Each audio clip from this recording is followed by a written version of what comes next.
A quorum being present, the Select Committee to investigate the January 6th attack on the United States Capitol will be in order. The Select Committee is meeting today to receive testimony on the law enforcement experience on January 6th. Without objection, the chair is authorized to declare the committee in recess at any time. I now recognize myself for an opening statement. Let me say a few words at the outset about this committee's work and how, as chairman, I plan to run things. We're going to be guided solely by the facts of what happened on January 6th in the run up to that tragic day and what has taken place since. That's what we're charged to do by House Resolution 503. There's no place for politics or partisanship in this investigation.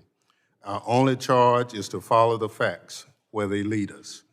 And while we have a lot to uncover, there are a few things we already know. We know that the insurrection on January 6th was a violent attack that involved vicious assault on law enforcement. We know there's evidence in a coordinated, planned attack. We know that men and women who stormed the Capitol wanted to derail the peaceful transfer of power in this country. We know that 7 people lost their lives, that more than 140 police officers suffered injuries. We know that efforts to subvert our democracy are ongoing, and a major part of the Select Committee's work will be to find ways to eliminate that threat. We also know that the rioters came dangerously close to succeeding. If not for the heroism of the United States Capitol Police and the Metropolitan Police Department, many more lives might have been lost, and the rioters could have accomplished what they set out to do, upend American democracy. It's an honor to have 4 of these heroes sitting before us today. We welcome them for appearing here, and more importantly, for your heroism on January 6th. You have the gratitude of this committee and this country. You held the line that day. I can't overstate what was on the line, our democracy. You held the line. We're going to revisit some of those moments today, and it won't be easy, but history will remember your names and your actions. And it's important to think about history as this committee starts its work, and as we hear from these courageous men and to get answers for the American people, because we need to understand our history if we want to understand the significance of what happened on January 6th and our role as members of the People's House. I'm talking about the peaceful transfer of power. 200 years ago, in 1801, the House of Representatives did one of its jobs laid out in the Constitution.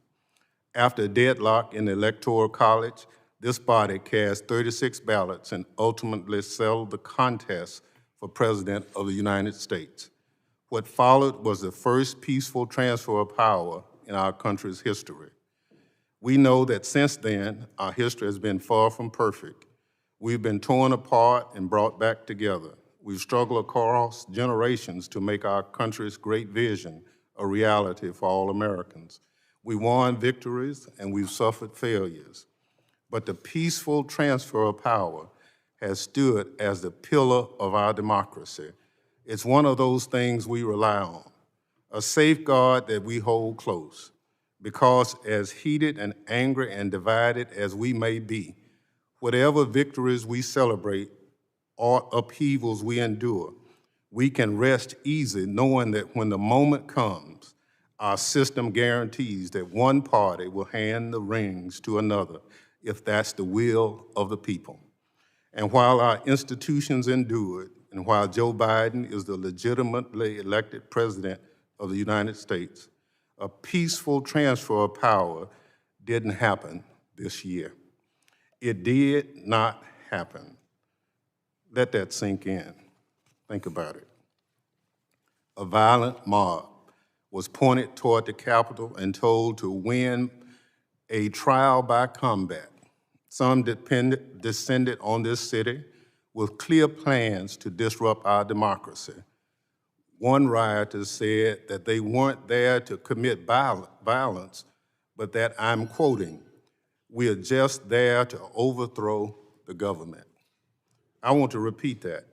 I urge everyone to listen to those words and think about what they mean. We were just there to overthrow the government. They marched on the Capitol with the clear intentions of stopping the certification of the election. And when they encountered the police sworn to keep us safe, they went on the attack with bear spray, knives, tasers, hockey sticks, even flagpoles fashioned in clubs with the American flag still attached. And those rioters breached the Capitol. They smashed windows, scaled walls, broke down doors, and invaded the halls of Congress. It was a scene of violence in the citadel of our democracy, not seen since 1814, when British soldiers sacked the building. They raced through the hallways chanting, "Hang Mike Pence, where's Nancy?" They stormed onto the Senate floor because they wanted to stop the Senate from certifying the election. The rioters tried to take over the House floor for the same reason. Thankfully, some astute young staff member had the presence of mind to grab the physical electoral ballots for safekeeping. These rioters were organized. They were ready for a fight, and they came close to succeeding. It's frightening to think about how close we were. A few inches of wood and glass. An officer turning left instead of turning right. But just describing that attack doesn't come close to capturing what actually took place that day. So we're going to see some of what our witnesses saw on January 6th. Let's see the video, please. But please be advised that it contains graphic images and strong language, which many may find disturbing.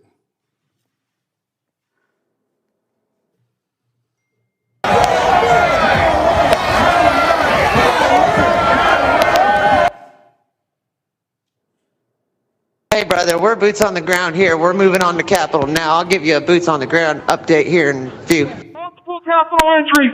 Multiple Capitol entries!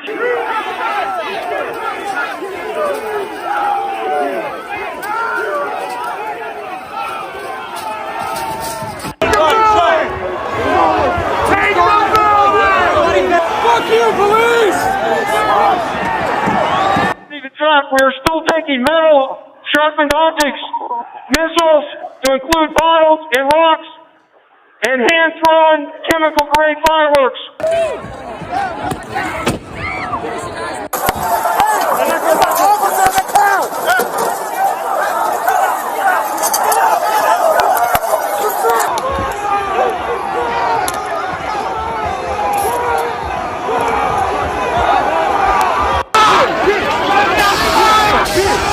This is now effectively a riot. 1349 hours declaring it a riot.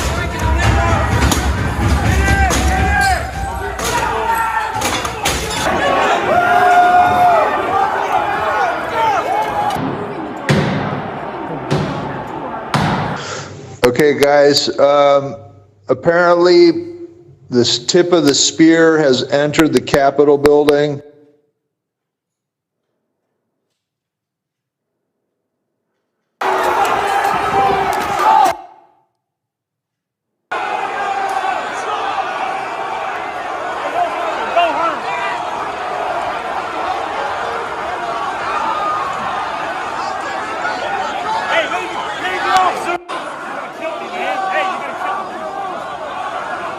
If I give this up, they're going to have direct access. At least this Capitol we can defend. We got to hold what we have. Your pens off. Yeah. The fuck? Take your pins off.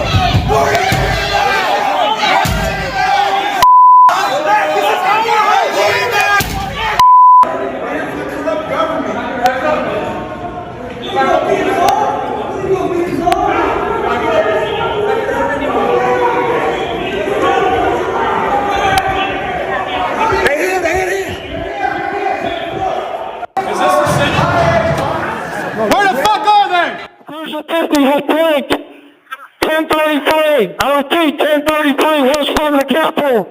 We have been pranked and we've lost the lives.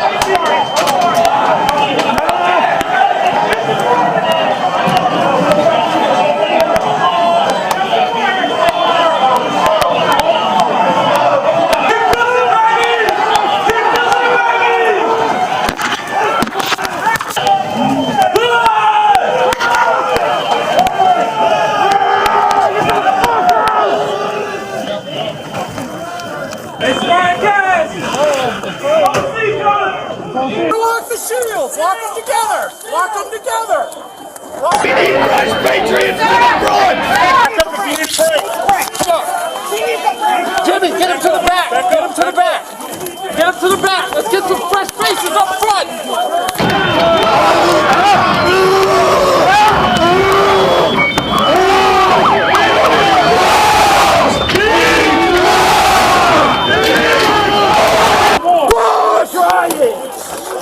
All right, let me out! I'm trying!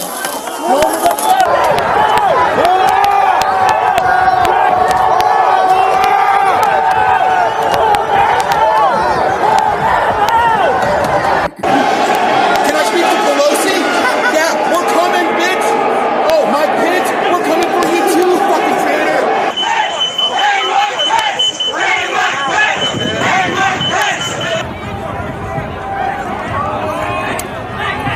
They've got the gallows set outside this Capitol building. It's time to start fucking using them. Start making a list, put all those names down, and we start hunting them down one by one.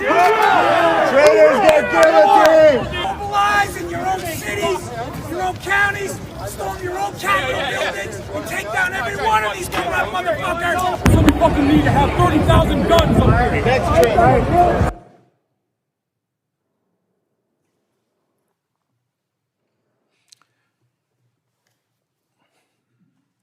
He'll be back, he warns us.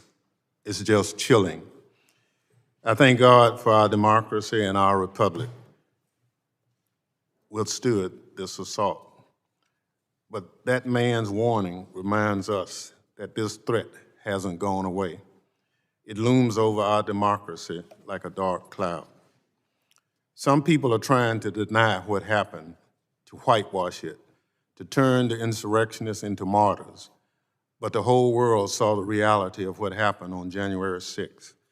The hangman's gallows sitting out there on our nation's mall.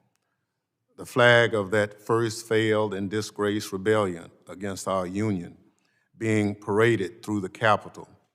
The hatred, the bigotry, the violence. And all of it for a vile, vile lie. Let's be clear. The rioters who tried to rob us of our democracy were propelled here by a lie. As chairman of this committee, I will not give that lie any fertile ground. We need to understand how and why the big lie festered. We need to know minute by minute how January 6th unfolded. We need to understand how the rotten lie behind January 6th has continued to spread and feed the forces that would undermine American democracy. And we need to figure out how to fix the damage. It won't be easy, but I have tremendous confidence in the colleagues sitting to my left and right. These are men and women of courage and character. We did not ask for this, but the House of Representatives did its job to give this country its first peaceful transfer of power, and we'll do our job now to make sure the peaceful transfer of power remains a pillar of our democracy. We cannot allow ourselves to be undone by liars and cheaters. This is the United States of America. My distinguished colleague from Wyoming, Ms. Cheney, is not the ranking member of this select committee, but because this investigation is bipartisan, it's important that we hear Republican voices as well. I now recognize Representative Cheney for an opening statement. Thank you very much, Chairman Thompson. Thank you to all my colleagues on this committee, and thank you to each of the witnesses appearing before us today. It is because of you. You held the line. You defended all of us. You defended the Capitol, and you defended the Constitution and our republic. And every American owes you our undying gratitude. Every American, I hope, will be able to hear your testimony today, and will watch the videos. The videos show the unbelievable violence and the inexcusable and intolerable cruelty that you all faced, and people need to know the truth. I want to begin by reflecting briefly on the investigation that we're launching today.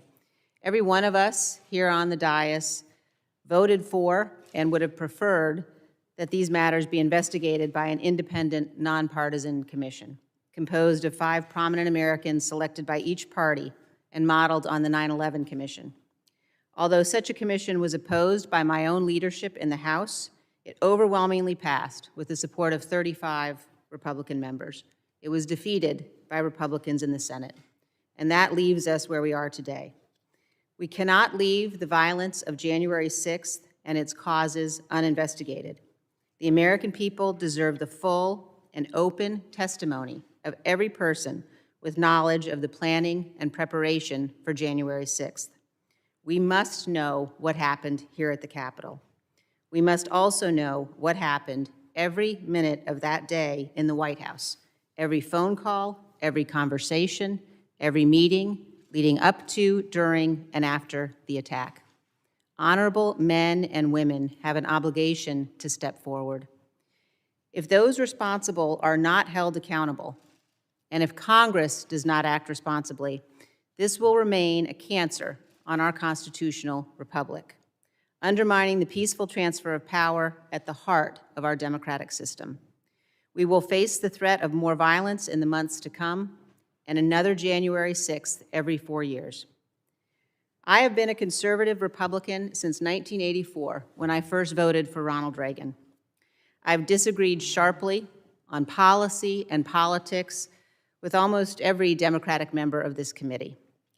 But in the end, we are one nation under God. The framers of our Constitution recognized the danger of the vicious factionalism of partisan politics.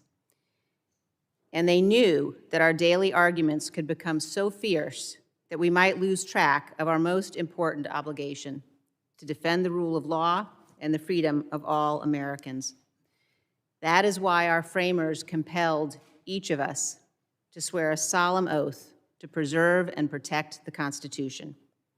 When a threat to our constitutional order arises, as it has here, we are obligated to rise above politics. This investigation must be nonpartisan.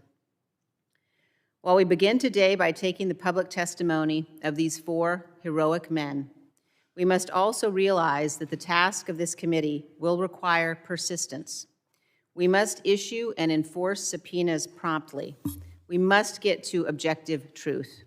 We must overcome the many efforts we are already seeing to cover up and obscure the facts. On January 6th and in the days thereafter, almost all members of my party recognized the events of that day for what they actually were. One Republican, for example, said, quote, "What is happening at the U.S. Capitol right now is unacceptable and un-American. Those participating in lawlessness and violence must be arrested and prosecuted to the fullest extent of the law." No member of Congress should now attempt to defend the indefensible, obstruct this investigation, or whitewash what happened that day. We must act with honor and duty and in the interest of our nation. America is great because we preserve our democratic institutions at all costs. Until January 6th, we were proof positive for the world that a nation conceived in liberty could long endure. But now January 6th threatens our most sacred legacy. The question for every one of us who serves in Congress, for every elected official across this great nation, indeed for every American, is this: will we adhere to the rule of law? Will we respect the rulings of our courts? Will we preserve the peaceful transition of power? Or will we be so blinded by partisanship that we throw away the miracle of America? Do we hate our political adversaries more than we love our country and revere our Constitution? I pray that that is not the case. I pray that we all remember our children are watching as we carry out this solemn and sacred duty entrusted to us. Our children will know who stood for truth, and they will inherit the nation we hand to them, a republic if we can keep it. Thank you, Mr. Chairman. I yield back. Thank you, Representative Cheney. I will now introduce our witnesses. We're joined today by Sergeant Aquilino Gonell of the United States Capitol Police. He's a 15-year veteran of the Capitol Police. He's assigned to a first responder unit in the United States Capitol Police's Uniformed Services Bureau. Before joining the Capitol Police, Sergeant Gonell served as 8 years in the United States Army and spent 545 days in Iraq, where his base was under constant mortar, rocket, and indirect fire by insurgents. He has received multiple awards and commendations for his military service. We're also joined by Officer Michael Fanone of the Metropolitan Police Department in Washington, D.C. Officer Fanone began his law enforcement career with the United States Capitol Police shortly after the terrorist attack of 9/11. For nearly 20 years, Officer Fanone has served the citizens of the District of Columbia in special units focusing on narcotics investigation and violent criminals. Officer Daniel Hodges is a member of the Civil Disturbance Unit 42 in the D.C. Metropolitan Police Department, where his responsibilities include riot response. Prior to his service on the Metropolitan Police Department, he served 6 years in the 116th Infantry Regiment, 3rd Battalion, as an indirect fire infantryman. U.S. Capitol Police Officer Harry Dunn is a 13-year veteran of the United States Capitol Police and a member of its first responder unit. His responsibilities include ensuring the integrity of the perimeter around the Capitol building.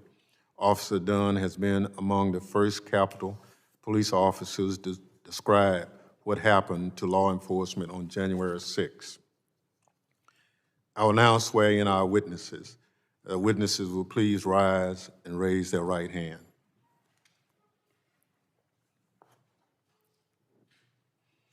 Do you swear or affirm that the testimony you are about to give is the truth, the whole truth, and nothing but the truth, so help you God? Thank you. You may be seated. Let the record reflect the witnesses answered in the affirmative. Without objection, the witness's full statement will be included in the record. I now recognize Sergeant Gonell to summarize his testimony. Good morning, everybody. Morning. Chairman Thompson, members of the Select Committee, thank you for the opportunity to testify regarding the attack on the U.S. Capitol on January 6, 2021. It is with honor and heavy heart that I come before you to tell you my story from a painful first-hand experience of what happened that terrible day at the Capitol. I'm providing this testimony solely on my personal capacity and not as a representative of the U.S. Capitol. It is imperative that the events of January 6 are fully investigated, and the Congress and the American people know the truth of what actually occurred, and that all those responsible are held accountable, particularly to ensure that horrific and shameful event in our history never repeats itself. I applaud you for pursuing this objective. Even though there is overwhelming evidence to the contrary, including hours and hours of videos and photographic coverage, there is a continuous shocking attempt to ignore or try to destroy the truth of what truly happened that day, and to whitewash the facts into something other than what they all mistakenly reveal, an attack on our democracy by a violent domestic extremist and a stain on our history and our moral standing here at home and abroad. As a child in the Dominican Republic, I look up to the United States as the land of opportunity and a place to better myself. And from that moment I landed at JFK in 1992, I have tried to pursue that goal. Thankfully, I achieved that goal on many levels. I was the first in my family to graduate college, join the Army, and become a police officer. On July 23rd, 1999, the day before my 24th birthday, I raised my hand and swore to protect the Constitution of the United States. Because this country gave me an opportunity to become anything that I wanted. At that time, I already started basic training with the Army Reserves. In fact, I raised my hand several times in ceremonies to pledge my commitment to defend and protect the Constitution of the United States. When I joined the Army Reserves, when I was promoted to Sergeant War in the Army, when I was promoted during my naturalization ceremony, and when my reenlistment in the Army. When I joined the United States Capitol Police, and lastly, when I was promoted to Sergeant 3 years ago. I have always taken my oath seriously. On January 6, 2021, I fulfilled my oath once more, this time to defend the United States Capitol and members of Congress carrying out their constitutional duties to certify the results of the November 2020 presidential election. To be honest, I did not recognize my fellow citizens who stormed the Capitol on January 6, or the United States that they claim to represent. When I was 25 years old and then a sergeant in the Army, I had deployed to Iraq for Operation Iraqi Freedom.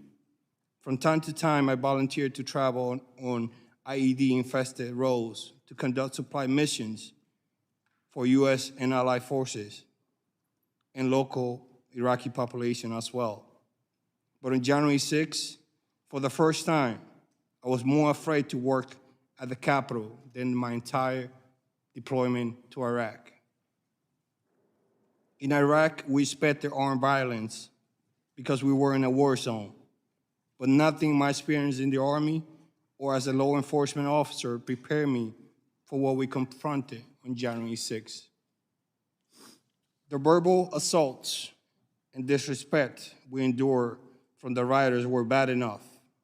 I was falsely accused of betraying my oath, of choosing my paycheck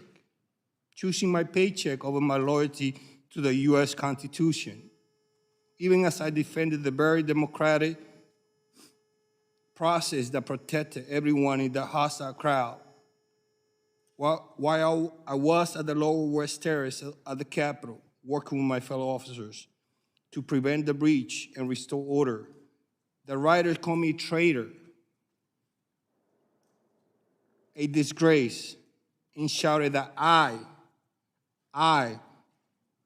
an Army veteran and a police officer, should be executed. Some of the rioters had the audacity to tell me there was nothing personal, that they would go through me, through us, police officers, to achieve their goal, as they were breaking metal barriers to use as a weapon against us. Or they use more menacing language. If you shoot us, we all have weapons, we will shoot back. Or we'll get our guns, we outnumber you. They said, join us.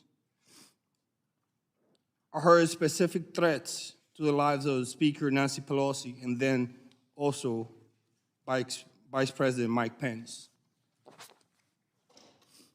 But the physical violence we experienced was horrific and devastating. My fellow officers and I were punched, kicked, shoved, sprayed with chemical irritants, and even blinded with eye-damaging lasers by a violent mob, apparently who apparently saw us, law enforcement officers, dedicated to ironically protecting them as U.S. citizens, as an impediment to their attempted insurrection. The mob brought weapons to try to accomplish their insurrectionist objectives and use them against us. These weapons included hammers, rebars, knives, baton, and police shields taken by force, as well as bear spray and pepper spray. Some of the rioters wore tactical gear, including bulletproof vests and gas masks. The rioter also forcibly took out batons and shields to use them against us. I was particularly shocked at seeing the insurrectionists violently attack us with the very American flag that they claim to sought to protect. Based on the coordinated tactics we observed and verbal commands we heard, it appears that many of these attackers had law enforcement or military experience. The rioters were vicious and relentless. We found ourselves in a violent battle, desperate to attempt to prevent the breach of the Capitol by the entrance near the inauguration stage. Metropolitan police officers were being pulled into the crowd. We have one right here, right next to me.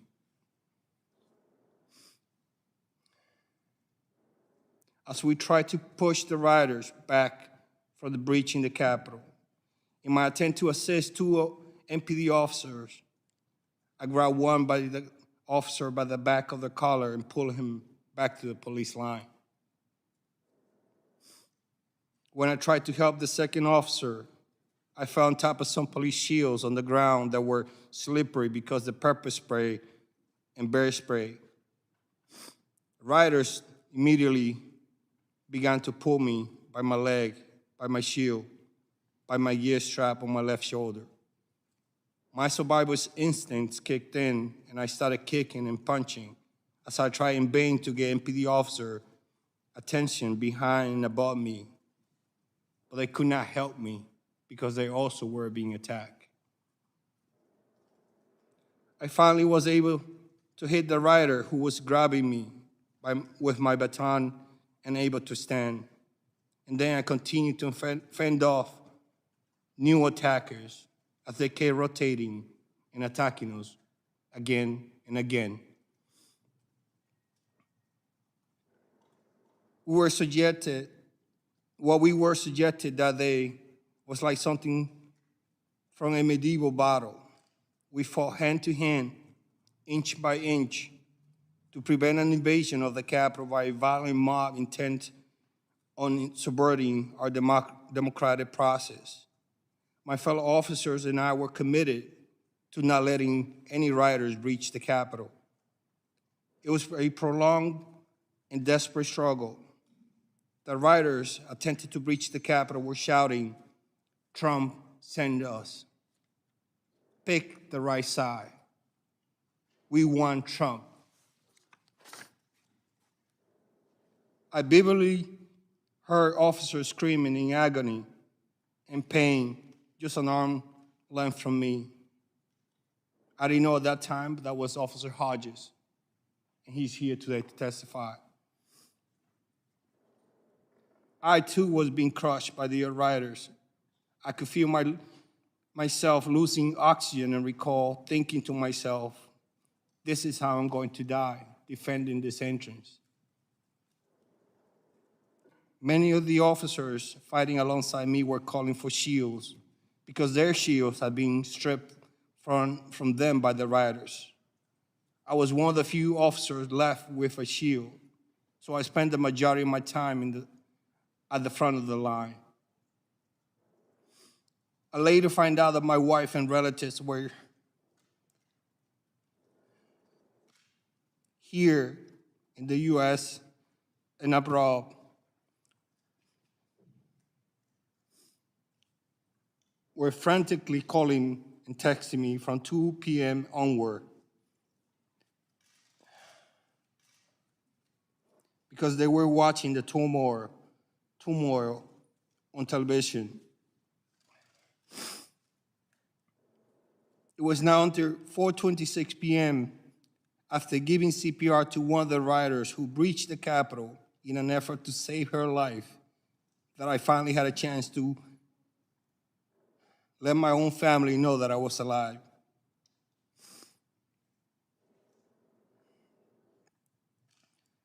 After order has been restored at the Capitol, in many hours, I arrived at home at nearly 4 a.m. on January 7th. I had to push my wife away from me because she wanted to hug me. And I told her no, because of the other chemical that my uniform had on.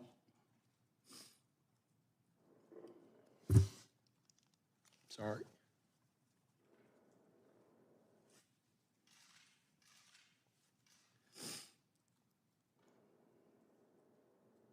I couldn't sleep because the chemical reactivated after I took a shower, and my skin was burning. I finally fell asleep 2 hours later, completely physically and mentally exhausted. Yet by 8 o'clock a.m., I was already back, on my way back to the Capitol.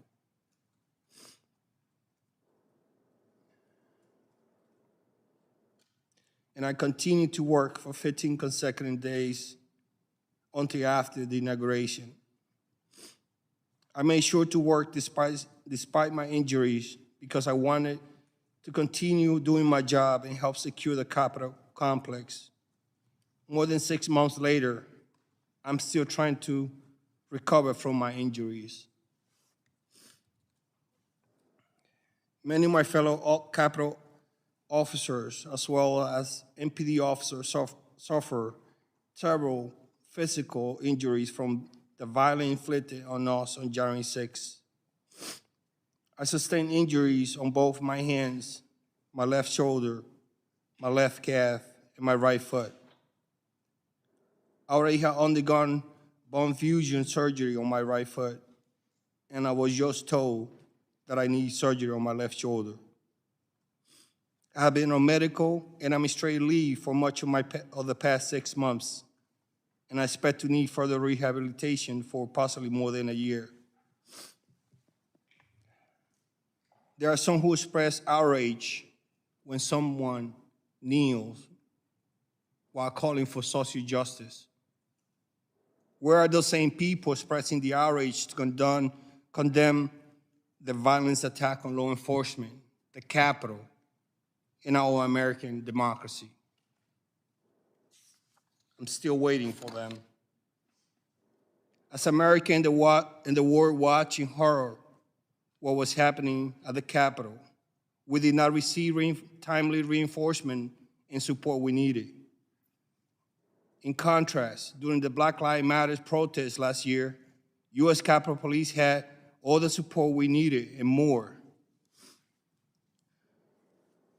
Why the different response?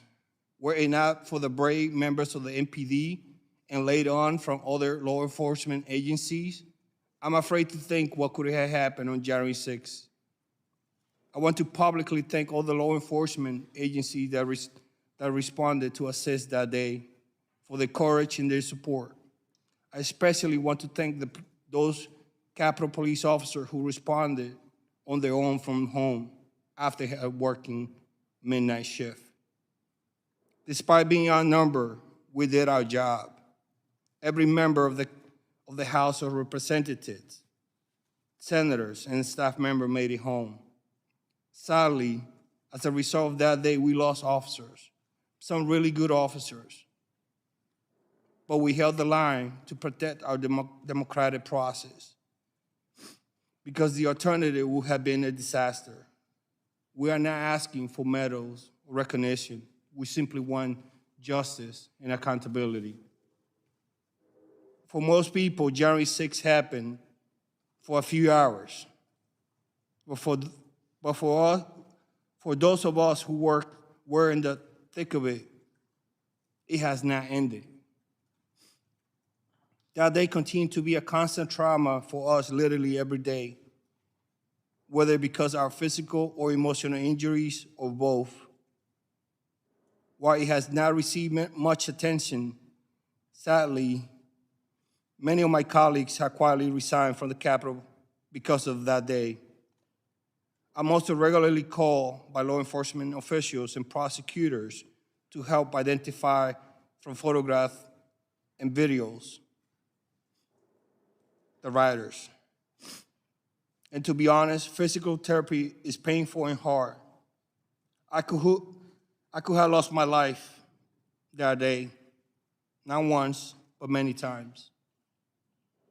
But as soon as I recover from my injuries, I will continue forward and proudly serve my country in the U.S. Capitol Police. As an immigrant to the United States, I'm especially proud to have defended the U.S. Constitution and our democracy on January 6th. I hope that everyone in the position of authority in our country has the courage and conviction to do their part by investigating what happened on that terrible day and why. This investigation is essential to our democracy, and I'm deeply grateful to you for undertaking it. I'm happy to assist as I can and answer any question you may have to the best of my ability. Thank you. Thank you very much for your riveting testimony, Sergeant Gonell. I now recognize Officer Fanone to summarize his testimony.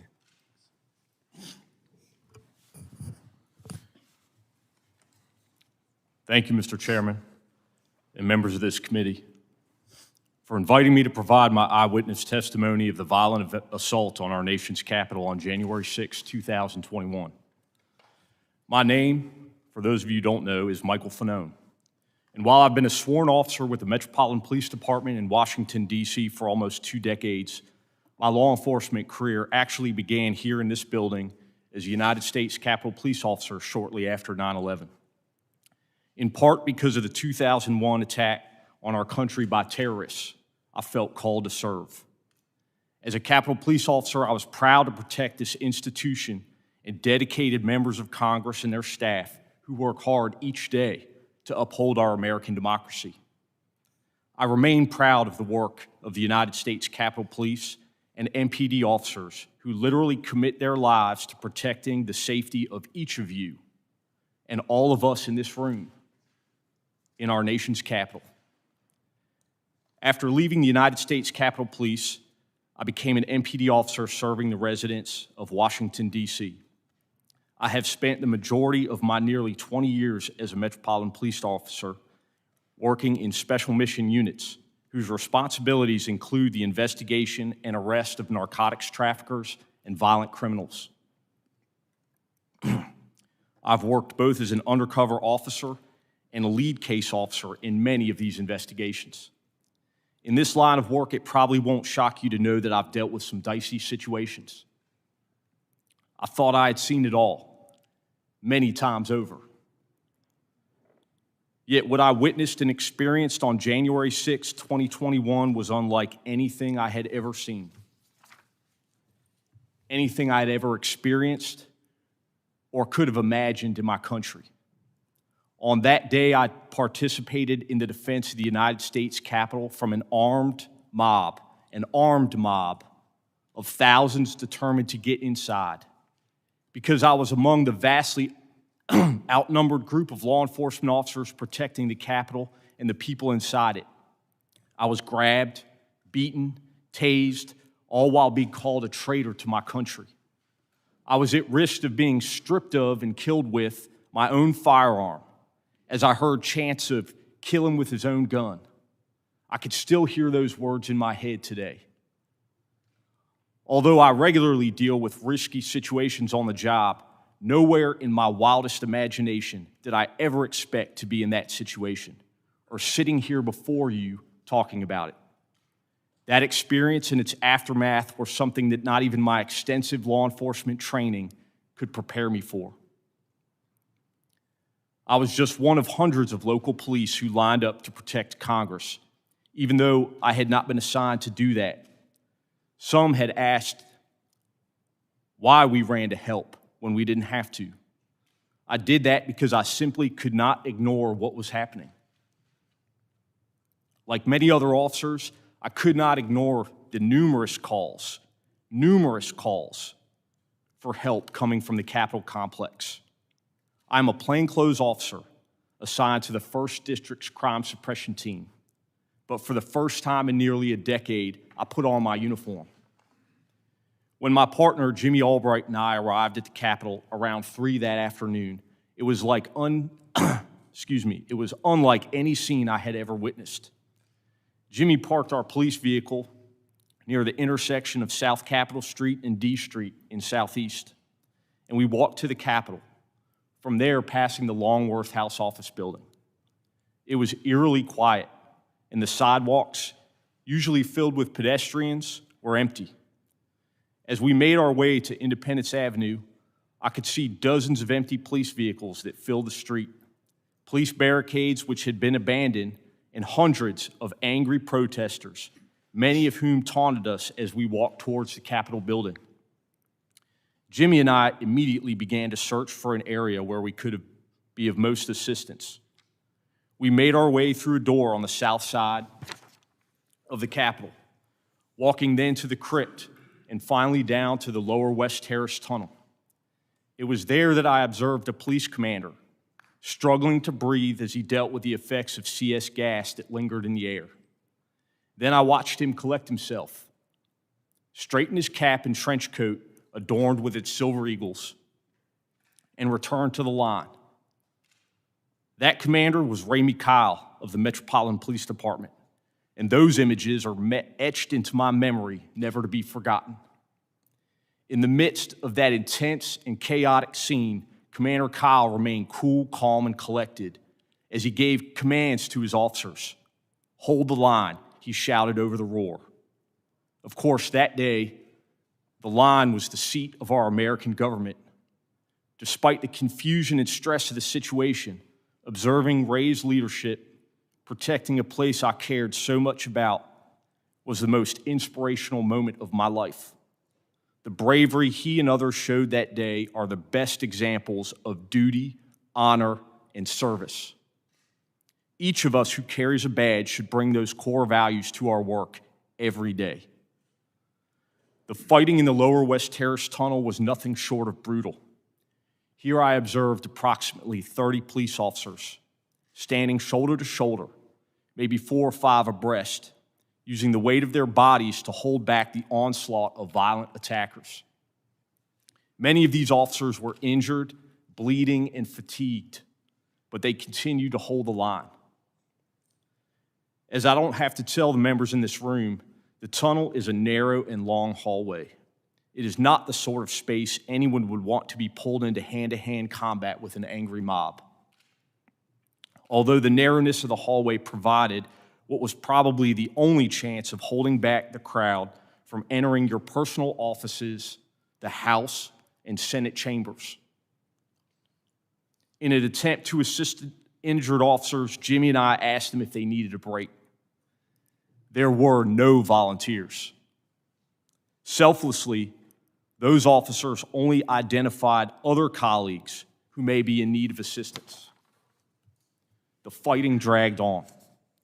I eventually joined the tactical line at the tunnel's entrance. I can remember looking around and being shocked by the sheer number of people fighting us.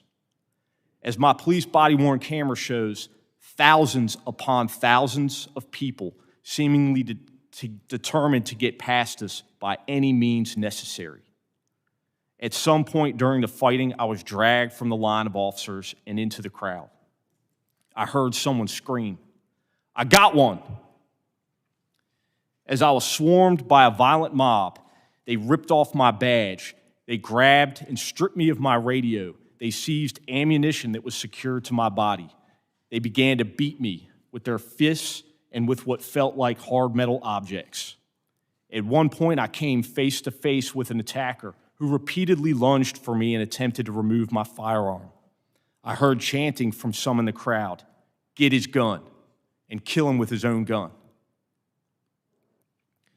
I was aware enough to recognize I was at risk of being stripped of and killed with my own firearm. I was electrocuted again and again and again. with a taser. I'm sure I was screaming, but I don't think I could even hear my own voice. My body camera captured the violence of the crowd directed toward me during those very frightening moments. It's an important part of the record for this committee's investigation and for the country's understanding of how I was assaulted and nearly killed as the mob attacked the Capitol that day. And I hope that everyone will be able to watch it. The portions of the video I've seen remain extremely painful for me to watch at times, but it is essential that everyone understands what really happened that tragic day. During those moments, I remember thinking there was a very good chance I would be torn apart or shot to death with my own weapon. I thought of my 4 daughters who might lose their dad. I remain grateful that no member of Congress had to go through the violent assault that I experienced that day. During the assault, I thought about using my firearm on my attackers, but I knew that if I did, I would be quickly overwhelmed. And that, in their minds, would provide them with the justification for killing me. So I instead decided to appeal to any humanity they might have. I said as loud as I could manage, "I've got kids." Thankfully, some in the crowd stepped in and assisted me. Those few individuals protected me from a crowd and inched me toward the Capitol until my fellow officers could rescue me. I was carried back inside. What happened afterwards is much less vivid. I had been beaten unconscious and remained so for more than 4 minutes. I know that Jimmy helped to evacuate me from the building and drove me to MedStar Washington Hospital Center, despite suffering significant injuries himself. At the hospital, doctors told me that I had suffered a heart attack, and I was later diagnosed with a concussion, a traumatic brain injury, and post-traumatic stress disorder. As my physical injuries gradually subsided and the adrenaline that had stayed with me for weeks waned, I've been left with the psychological trauma and the emotional anxiety of having survived such a horrific event. And my children continue to deal with the trauma of nearly losing their dad that day. What makes the struggle harder and more painful is to know so many of my fellow citizens, including so many of the people I put my life at risk to defend, are downplaying or outright denying what happened. I feel like I went to hell and back to protect them and the people in this room. But too many are now telling me that hell doesn't exist, or that hell actually wasn't that bad. The indifference shown to my colleagues is disgraceful. My law enforcement career prepared me to cope with some of the aspects of this experience. Being an officer, you know your life is at risk whenever you walk out the door, even if you don't expect otherwise law-abiding citizens to take up arms against you. But nothing, truly nothing, has prepared me to address those elected members of our government who continue to deny the events of that day, and in doing so, betray their oath of office.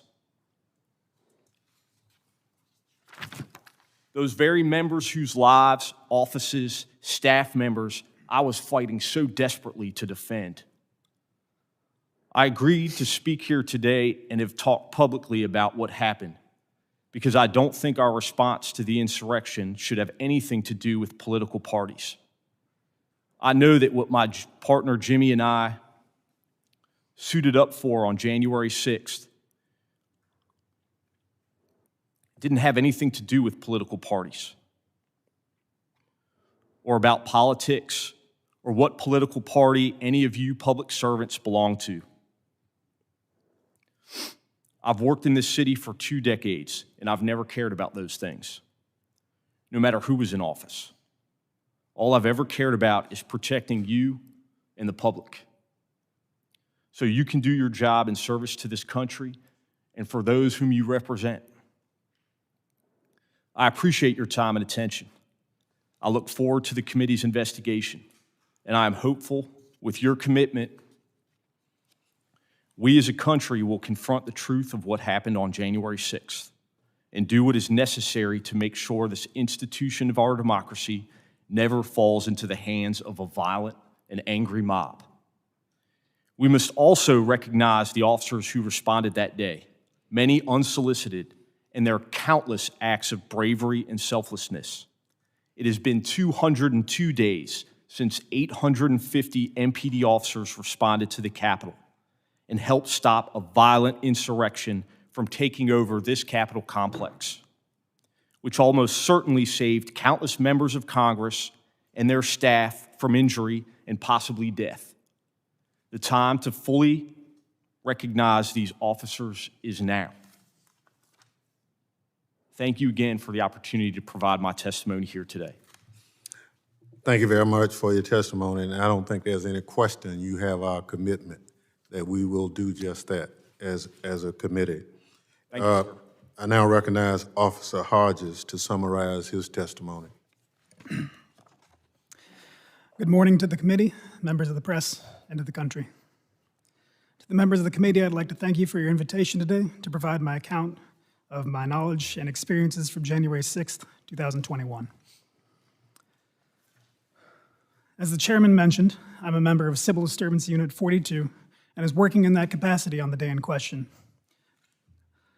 We started that day at 7:30 a.m., and our assignment at the time was to maintain high visibility along Constitution Avenue, namely the blocks leading up to President's Park, where then-President Donald Trump was holding his gathering. My particular station was in front of 1111 Constitution Avenue, where I stood on foot as the crowd poured down the street and into the park. There were a significant number of men dressed in tactical gear attending the gathering, wearing ballistic vests, helmets, goggles, military face masks, backpacks, and without identifiable visible law enforcement or military patches. They appeared to be prepared for much more than listening to politicians speak in a park. Two of my colleagues were approached by a group of 3 to 4 of such men. They were white men in good shape with load-bearing vests equipped with molly pouches. They were wearing BDUs or battle dress uniform pants, tactical boots, black sunglasses, and short haircuts. They had radios, and one was equipped with an earpiece. After a bit of small talk, one of them asked my colleague something to the effect of, "Is this all the manpower you have? Do you really think you're going to be able to stop all these people?" Dumbfounded, my colleague simply expressed they didn't understand what the speaker meant, and the group continued on. As the day went on and speakers in the park said their piece, I monitored the crowd on the radio. Over the radio, I heard our gun recovery unit working constantly, monitoring those in the crowd suspected of carrying firearms and making arrests and seizures when possible. Multiple gun arrests were made from January 5th through the 7th against those attending and likely had attended or planned to attend Donald Trump's gathering. Unfortunately, due to the course of events that day, we will never know exactly how many were carrying firearms and other lethal weapons.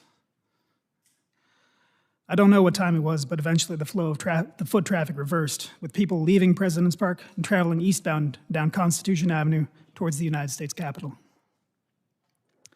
At approximately 12:30 p.m., I noticed a commotion about half a block to my east, and I saw a crowd starting to coalesce around 2 figures.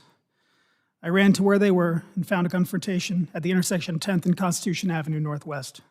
One counter-protester, a black man, was backpedaling away from a white man in a Trump-labeled face mask who was closely following him with an outstretched arm.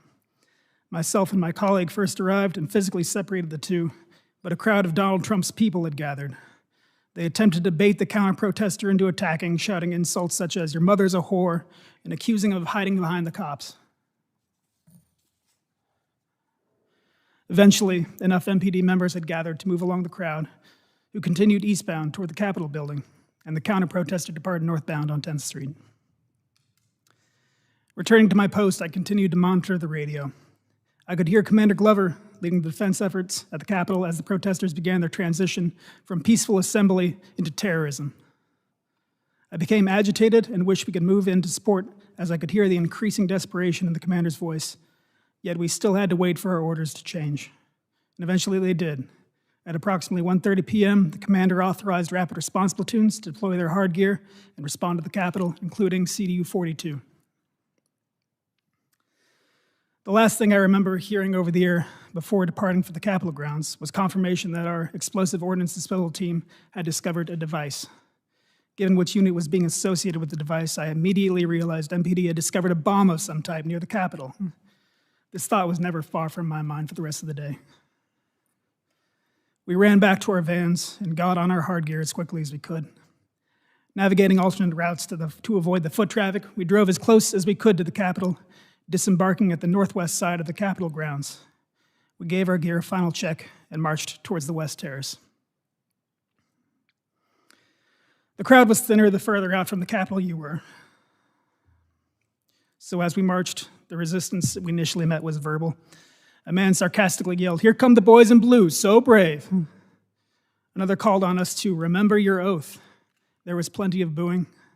A woman called us stormtroopers.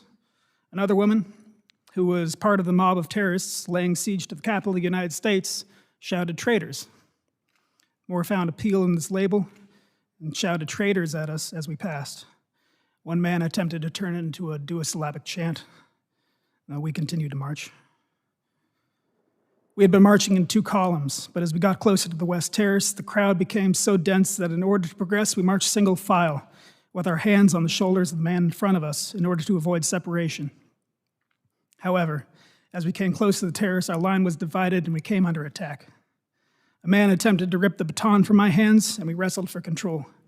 I retained my weapon after I pushed him back. He yelled at me, "You're on the wrong team." Cut off from our leadership, which was at the front of our formation, we huddled up and assessed the threats surrounding us. One man tried and failed to build a rapport with me, shouting, "Are you my brother?" Another takes a different tack, shouting, "You will die on your knees." I was at the front of our group and determined we had to push our way through the crowd in order to join the defense proper. So I began shouting, "Make way!" as I forged ahead, hoping that I'm clearing a path for others behind me to follow. However, as I looked back, I saw that the rest of the group came under attack and were unable to follow. The crowd attempted to physically bar the rest of the platoon from following. I backtracked and started pulling the terrorists off my team from their backpacks and their collars. Around this time, one of the terrorists who had scaled the scaffolding that adorned the Capitol at the time threw something heavy down at me and struck me in the head, disorienting me. I suspect this resulted in the likely concussion I dealt with in the weeks after. Another man attempted to disarm me of my baton. And again, we wrestled for control. He kicked me in my chest as we went to the ground. I was able to retain my baton again, but I ended up on my hands and knees and blind. The medical mask I was wearing at the time to protect myself from the coronavirus was pulled up over my eyes so I couldn't see. I braced myself against the impact of their blows and feared the worst. Thankfully, my platoon had repelled their own attackers and got me back on my feet. The crowd started chanting "USA" at us, and we struck out again for the West Terrace. I led the charge through the midst of crowd control munitions, explosions, and smoke engulfing the area. Terrorists were breaking apart the metal fencing and bike racks into individual pieces, presumably to use as weapons.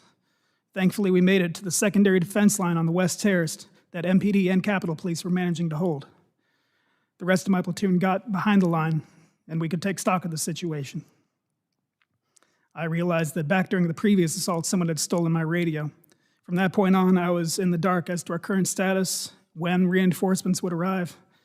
Terrorists were scaling the scaffolding on both our sides, the tower that was in front of us, and attempting to breach the waist-high metal fencing that was the only barrier we had aside from ourselves. The sea of people was punctuated throughout by flags, mostly variations of American flags and Trump flags. There was Gadsden flags. It was clear the terrorists perceived themselves to be Christians. I saw the Christian flag directly to my front. Another read, "Jesus is my savior, Trump is my president." Another, "Jesus is king." One flag read, "Don't give up the ship." Another had crossed rifles beneath the skull, emblazoned with the pattern of the American flag. To my perpetual confusion, I saw the thin blue line flag, a symbol of support for law enforcement, more than once, being carried by the terrorists as they ignored our commands and continued to assault us. The acrid sting of CS gas or tear gas and OC spray, which is mace, hung in the air as the terrorists threw our own CS gas canisters back at us and sprayed us with their own OC. Either they bought themselves or stole from us. Later, I learned at least one of them was spraying us in the face with wasp spray. The terrorists alternated between attempting to break our defenses and shouting at or attempting to convert us. Men alleging to be veterans told us how they had fought for this country and were fighting for it again. One man tried to start a chant of 4 more years. Another shouted, "Do not attack us, we're not Black Lives Matter," as if political affiliation is how we determine when to use force. A man in a QAnon hoodie exclaims, "This is the time to choose which side of history to be on." A man whose shirt read, "God, guns, and Trump" stood behind him, silently holding a Trump flag.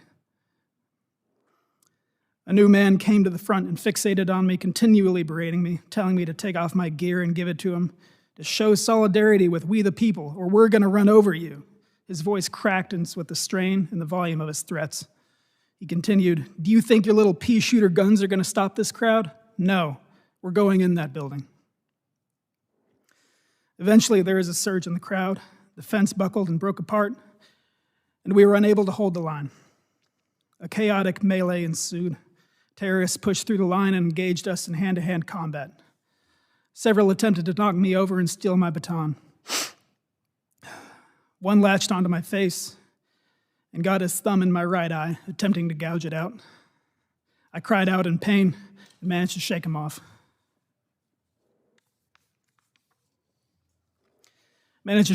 Before any permanent damage was done. I couldn't fully engage anyone, for the moment I do is when another 20 terrorists move in to attack while my hands are full. It was all we could do to keep ourselves on our feet and continue to fall back. I'm sprayed with a fire extinguisher, and a red smoke grenade burns at our feet. In the fight, a terrorist is knocked to the ground, and his jacket rides up, exposing a large hunting knife on his belt. I, along with several other officers, piled on him, while another removed the knife from his person. He regained himself unharmed and shouts indignantly, "What are you doing? What are you guys doing?" At this point, the terrorists had claimed most of the western terrace, cornering myself and other officers on the southern edge. We found a side stair off of the terrace up to an upper landing, followed by more stairs up and inside.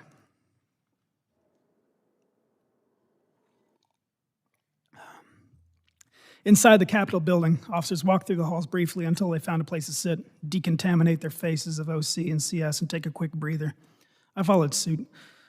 Someone had managed to find a package of water bottles and was passing them out. I washed off my face as best I could, rinsed out my mouth, and drank the rest.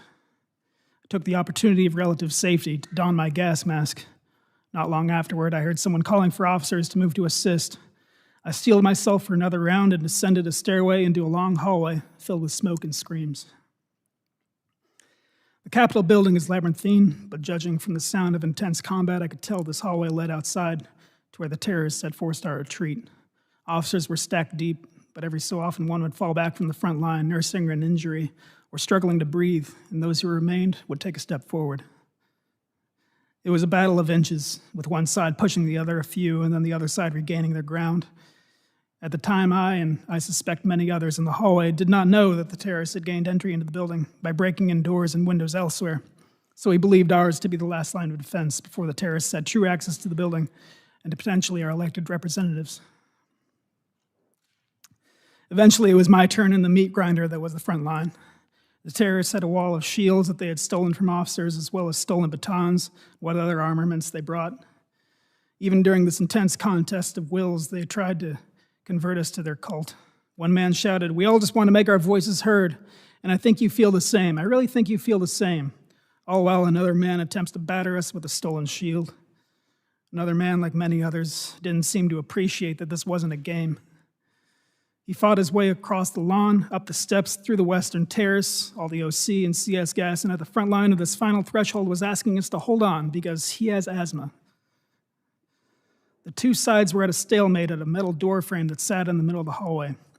At the front line, I inserted myself so the frame was at my back in an effort to give myself something to brace against and provide additional strength when pushing forward. Unfortunately, soon after I secured this position, the momentum shifted and we lost the ground that got me there.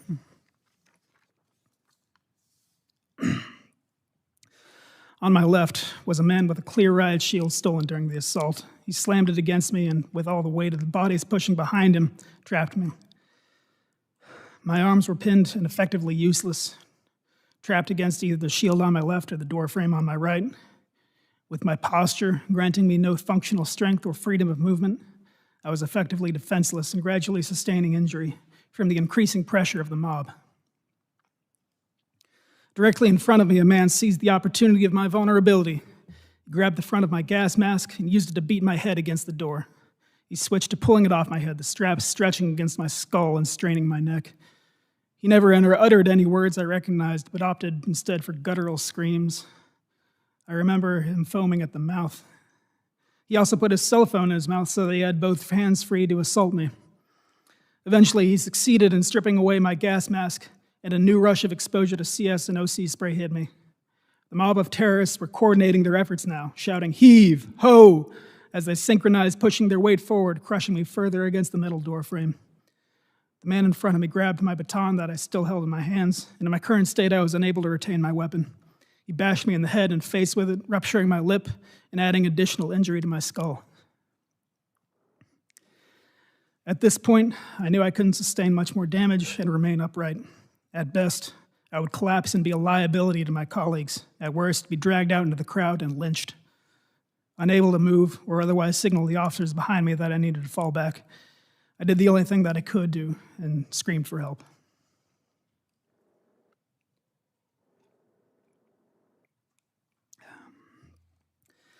Thankfully, my voice was heard over the cacophony of yells and the blaring alarm. The officer closest to me was able to extricate me from my position, and another helped me fall back to the building again. I had found some more water and decontaminated my face as best I could. I don't know how long I waited in the halls for, but soon after I got back on my feet and went to where the fight was again. Until reinforcements arrived, every able body made a difference. Without my gas mask, I was afraid I'd be a liability in the hallway, so I took the exit outside of the upper landing above the West Terrace. I found a police line being held and the terrace encircling us, much like on the West Terrace lower. It was getting later in the day, however, and it appeared we weren't the only ones getting tired. It seemed most of the mob was content to yell rather than try and break our line again. After some time of guarding the upper landing, I saw reinforcements arrive from the south. I'm not sure which law enforcement agency it was, but I turned to them and I started clapping, as it was a sign that badly needed help was starting to finally arrive. Soon after that, I started feeling the effects of the day taking their toll and went back inside to rest. Gradually, all the members of CDU 42 gathered in the room known as the Capitol Crypt. We checked on each other and convalesced, glad to see each other in one piece.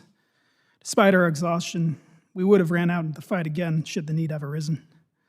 Thankfully, as the day wore on, more and more resources had arrived at the Capitol to drive off the terrorists.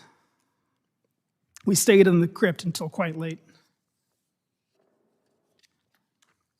And even after we were allowed to leave the grounds, we didn't get to go home. Those who needed immediate medical attention took a van to the local hospital, while the rest of us parked near the city center until the city was deemed secure enough for us to check off. I believe we finally got that message around 1 a.m. the following morning. We drove back to the 4th District and from there went home. Thank you for letting me testify. Thank you very much for your testimony. I now recognize Officer Dunn to summarize his testimony.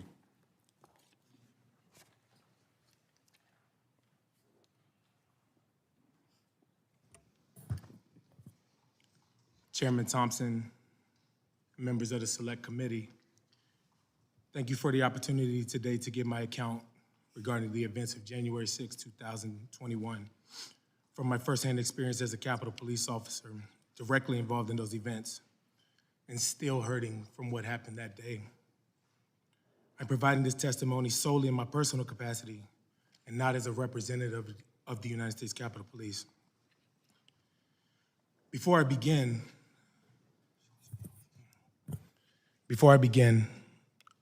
I'd like to take a moment of my time to ask for a moment of silence for my fallen colleague, Officer Brian Sicknick, who died from injuries he sustained in the line of duty defending the capital of our beloved democracy.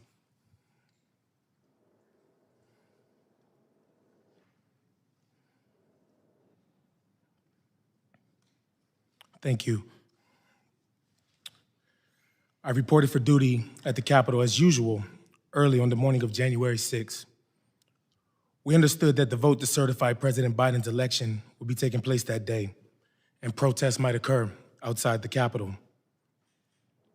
But we expected any demonstrations to be peaceful expressions of First Amendment freedoms, just like the scores of demonstrations we had observed for many years.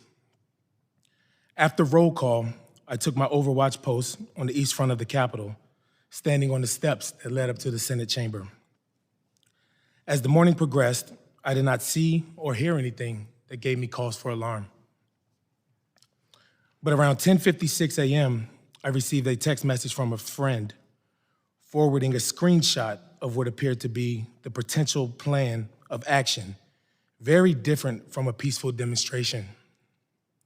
The screenshot bore the caption, January 6th, Rally Point, Lincoln Park, and said the objective was the Capitol. It said, amongst other things, that Trump has given us marching orders and to keep your guns hidden.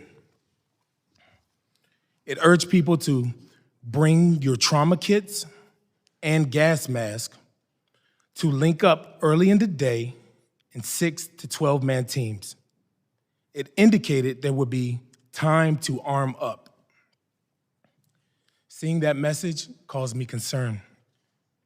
To be sure, looking back now, it seemed to foreshadow what happened later. At the time, though, we had not received any threat warnings from our chain of command. I had no independent reason to believe that violence was headed our way.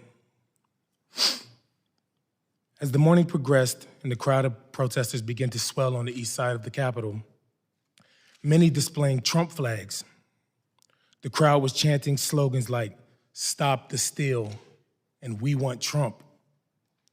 But the demonstration was still being conducted in a peaceful manner. Early that afternoon, Capitol Police Dispatch advised all units over the radio that we had an active 10100 at the Republican National Committee nearby. 10100 is police code for a suspicious package, such as a potential bomb. That radio dispatch got my attention, and I started to get more nervous and worried, especially because the crowds on the east front of the Capitol were continuing to grow. Around the same time, I started receiving reports on the radio about large crowd movements around the Capitol, coming from the direction of the ellipse to both the west and east fronts of the Capitol. Then I heard urgent radio calls for additional officers to respond to the west side, and an exclamation, a desperate voice, that demonstrators on the west side had breached the fence. Now it was obvious that there was a direct threat to the Capitol. I quickly put on a steel chest plate, which weighs approximately 20 pounds, and carrying my M4 rifle, sprinted around the north side of the Capitol to the West Terrace and the railing of the inaugural stage, where I had a broad view of what was going on. I was stunned by what I saw. In what seemed like a sea of people, Capitol police officers and Metropolitan police officers, MPD, were engaged in desperate hand-to-hand fighting with rioters across the West Lawn. Until then, I had never seen anyone physically assault Capitol Police or MPD, let alone witness mass assaults being perpetrated on law enforcement officers. I witnessed the rioters using all kinds of weapons against officers, including flagpoles, metal bike racks that they had torn apart, and various kinds of projectiles. Officers were being bloodied in the fighting. Many were screaming, and many were blinded and coughing from chemical irritants being sprayed in their faces. I gave decontamination aid to as many officers as I could, flushing their eyes with water to dilute the chemical irritants. Soon thereafter, I heard, "Attention all units, the Capitol has been breached," and that rioters were in various places inside the building. At that point, I rushed into the Capitol with another officer, going first to the basement on the Senate side, where I'd heard an MPD officer needed a defibrillator. After returning outside to the West Terrace to assist officers, I went back into the Capitol and up the stairs towards the crypt. There I saw rioters who had invaded the Capitol carrying a Confederate flag, a red MAGA flag, and a Don't Tread on Me flag. I decided to stand my ground there to prevent any rioters from heading down the stairs to the Lower West Terrace entrance, because that's where officers were getting decontamination aid and were particularly vulnerable. At the top of the stairs, I confronted a group of insurrectionists, warning them do not go down those steps. One of them shouted, "Keep moving, patriots." Another displayed what looked like a law enforcement badge and told me, "We're doing this for you." One of the invaders approached me like he was going to try to get past me and head down the stairs. I hit him, knocking him down. After getting relieved by other officers in the crypt, I took off running upstairs towards the speaker's lobby and helped a plainclothes officer who was getting hassled by insurrectionists. Some of them were dressed like members of a militia group, wearing tactical vests, cargo pants, and body armor. I was physically exhausted, and it was hard to breathe and to see because of all the chemical spray in the air.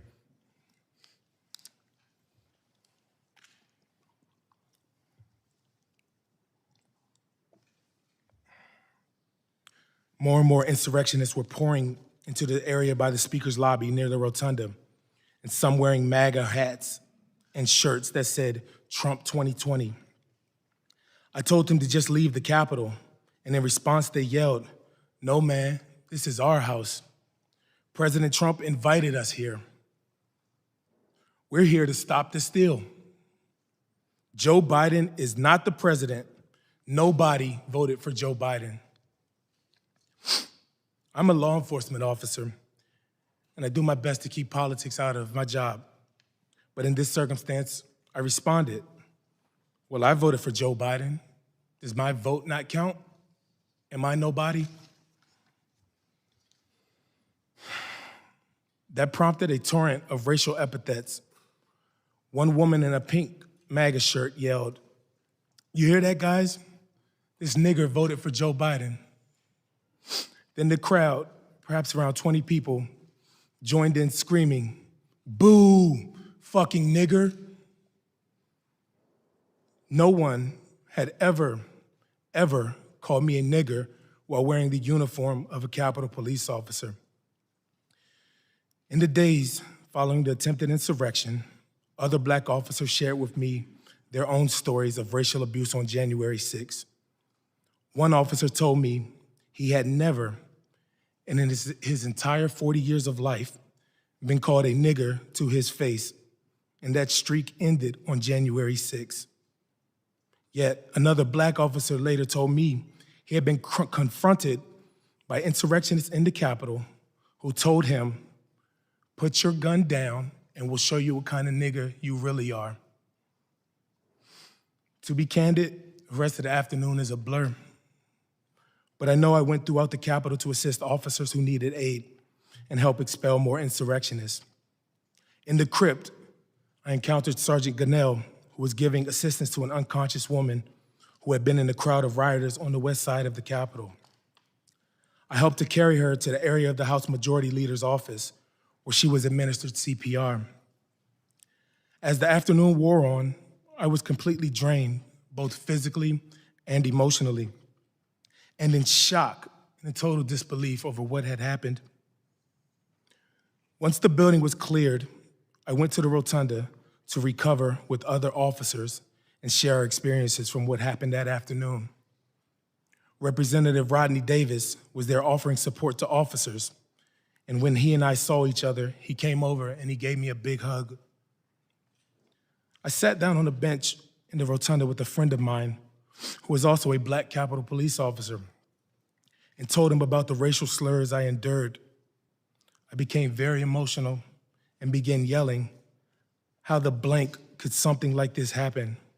Is this America?" I began sobbing. Officers came over to console me.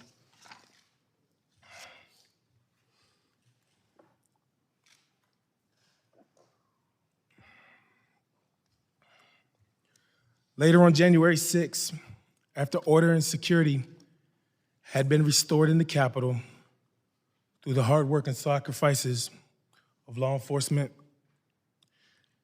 members took the floor of the House to speak out about what had happened that day.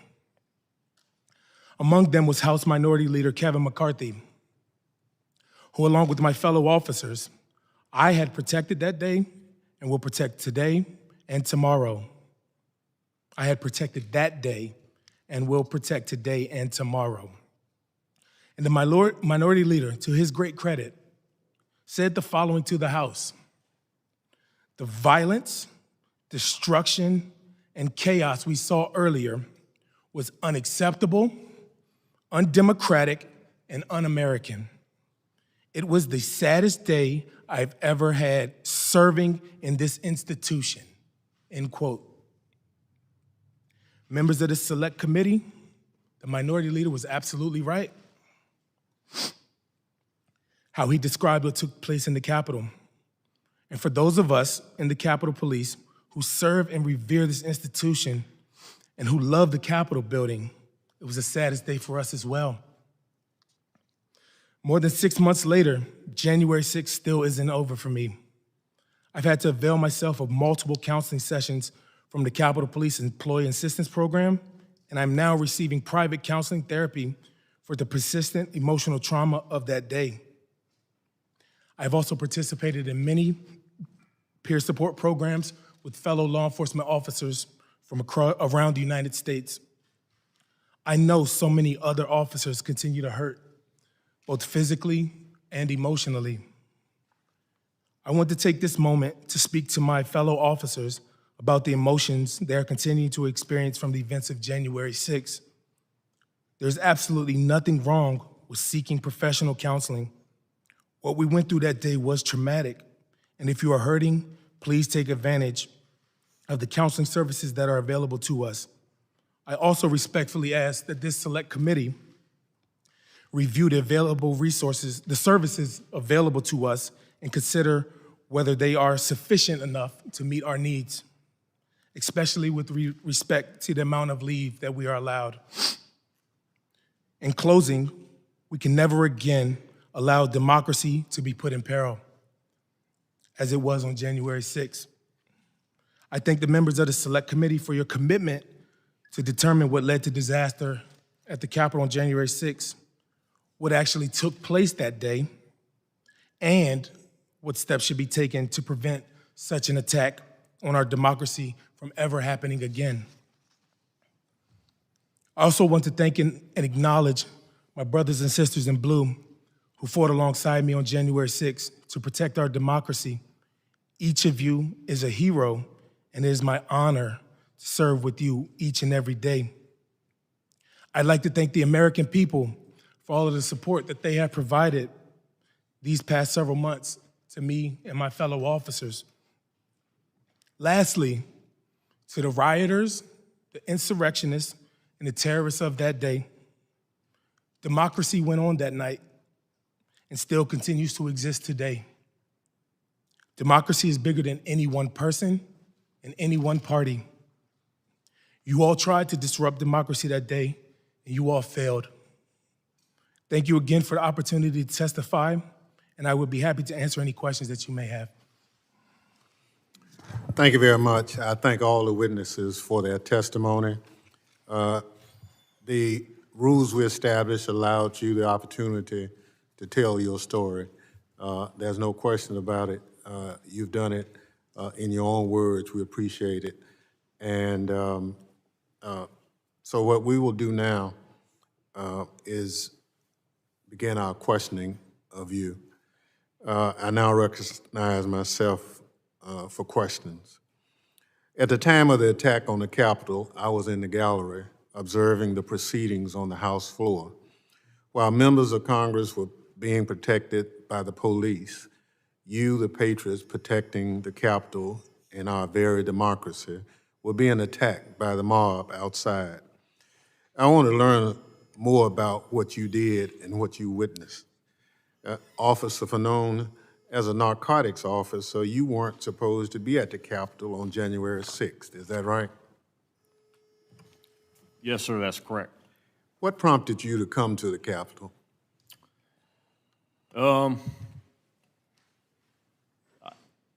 I mean, I was listening to the radio transmissions, specifically those coming from now Commander Robert Glover, who was the on-scene commander. If you've listened to those transmissions, he identifies himself as Cruiser 50. I heard things that I'd never heard before in my law enforcement career. In addition to the numerous distress calls or 1033s that I heard, which are, while not commonplace, also not uncommon in policing. I heard things like, the declaration of a citywide 1033, which in my career, to my recollection, has only been utilized in addition to the 9/11 attacks on the Navy Yard attack. And so I found that particularly distressful. Also, you could hear the tone of the individual officers' voices. They were scared. They were, clearly outnumbered and being violently assaulted.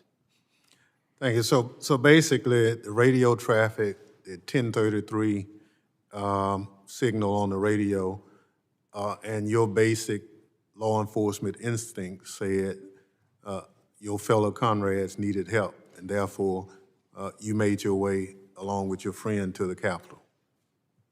Yes, sir. So, so you went anyway, and let me thank you for that. And I understand a number of other people did the same.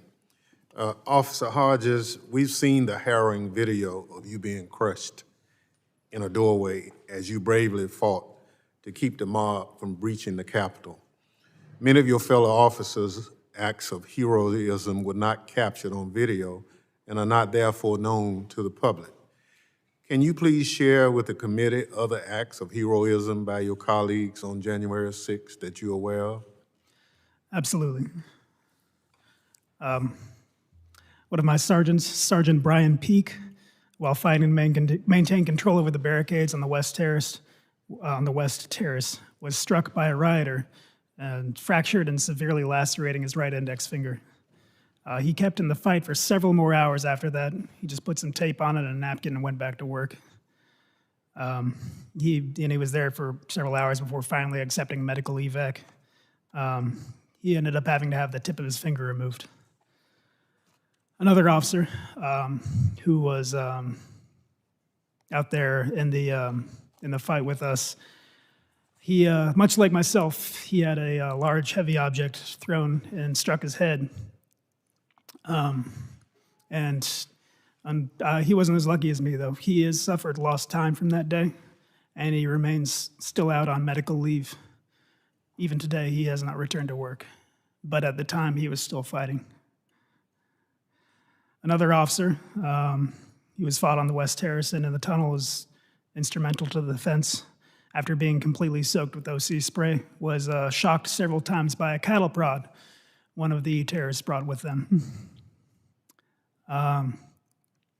When I went over my testimony, my opening statement before, I mentioned that we were attacked outside the secondary defense line on the West Terrace, and after we rallied there, we continued onward.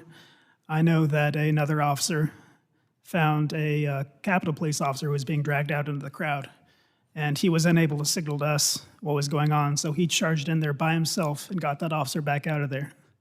And in the process, hyperextended his knee and took several other injuries. The Washington Post and Carnegie Mellon University have estimated that there were about 9,400 terrorists out there, and I would say we had about 150, 175 officers. So any one of them could tell you any amounts of heroic acts or injuries they sustained, but these are just a few that I know of. Thank you very much. Officer Gonell, you talked about your tour in Iraq and what have you, and thank you for your service. Can you give the committee a sense of comparing those two and experiences with what you experienced on January 6th? Sure. Back when I was in Iraq and sometime on a convoy mission to provide mutual support or taking care packages, whatnot, to my other units and detachment, whatnot. We went through roadside bomb infested IED, whatnot, convoys, whatnot, and my fear were minimal around that time. It was not as constant. I know we knew at that time that we could run over an IED, and that was it. But at least we knew that we were in a combat zone. Here in our country, in our very own capital, we are being attacked. Not once, but multiple times. We had. Can you pull the microphone to you just a little bit?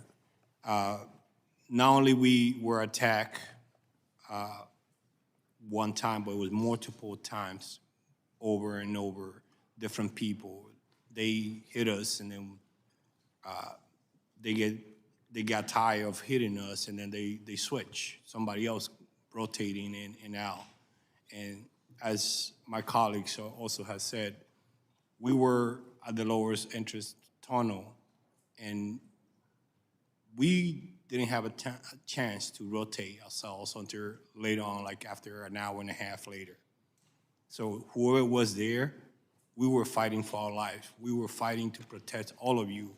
In our mind, that time at that entrance, that was it. That was the point of breach, and we were not letting them in. They tried to convert us. They tried to persuade us to let them in, yelling, and then once they saw that we were not doing that, then continued to even attack us even more, and it was nonstop. So my time compared to Iraq, totally different. This is our own citizens, people who we sworn an oath to protect, but yet they are attacking us with the same flag that they claim to represent. It was bad. Thank you. Officer Dunn, you talked about being called the N-word. You talked about being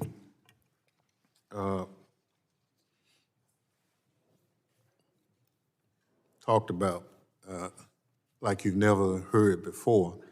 And you talked about sharing comments from your other colleagues, as well as the seeing of the Confederate flag and other things carried through the Capitol.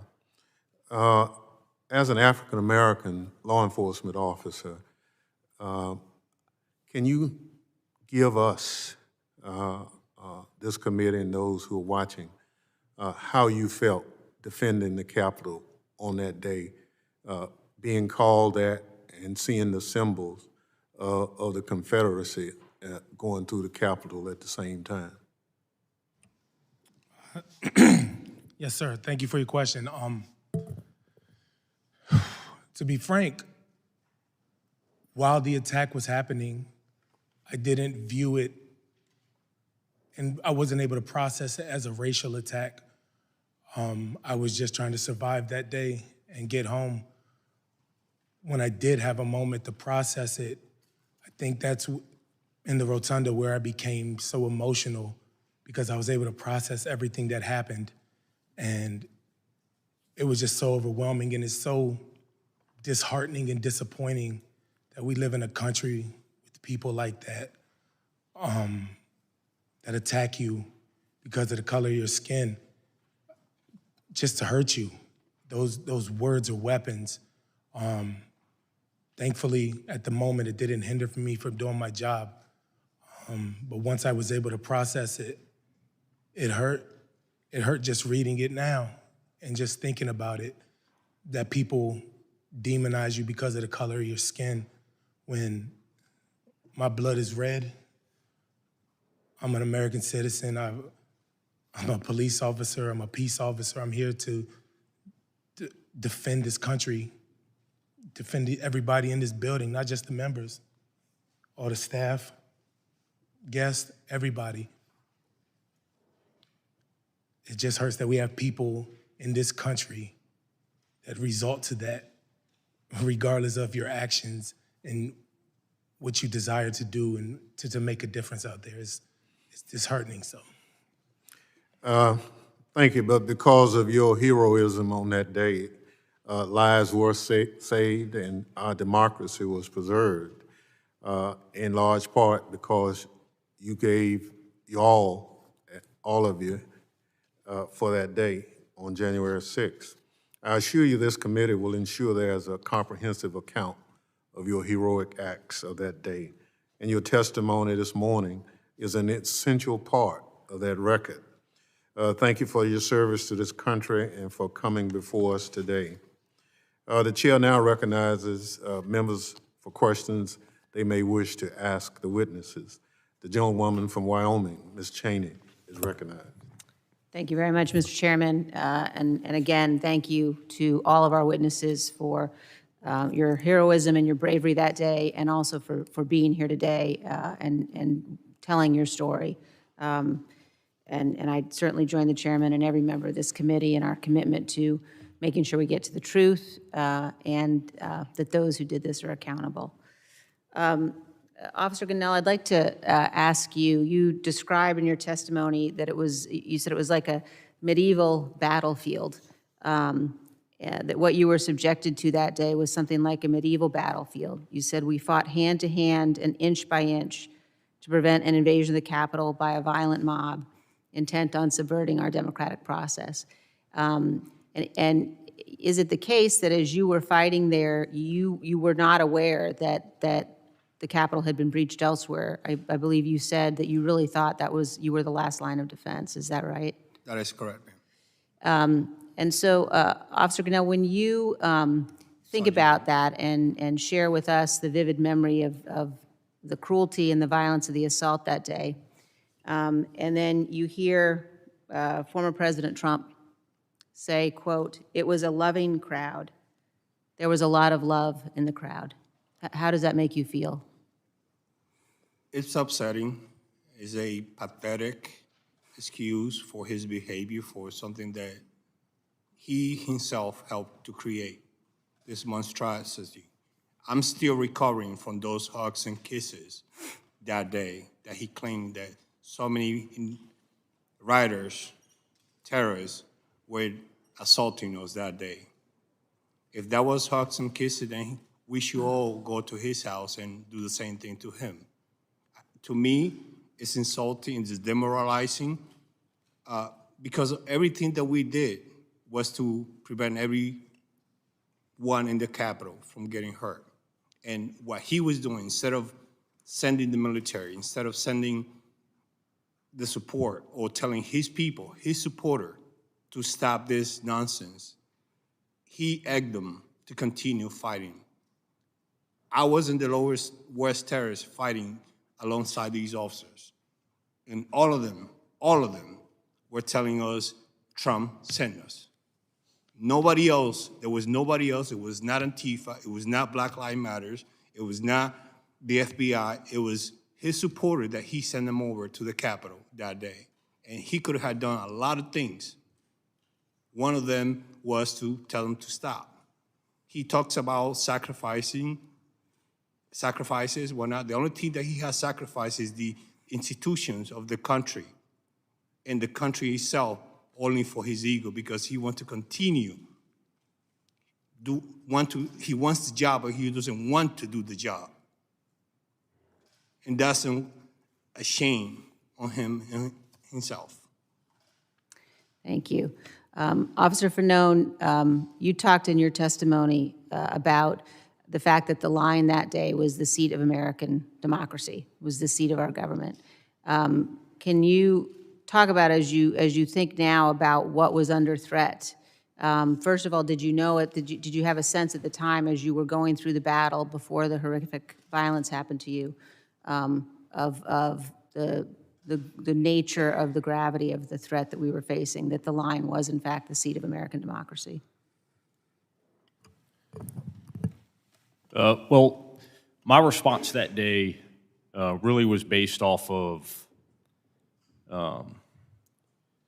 my obligation as a police officer to not only protect the lives of the members of Congress and their staff, but also to my fellow officers.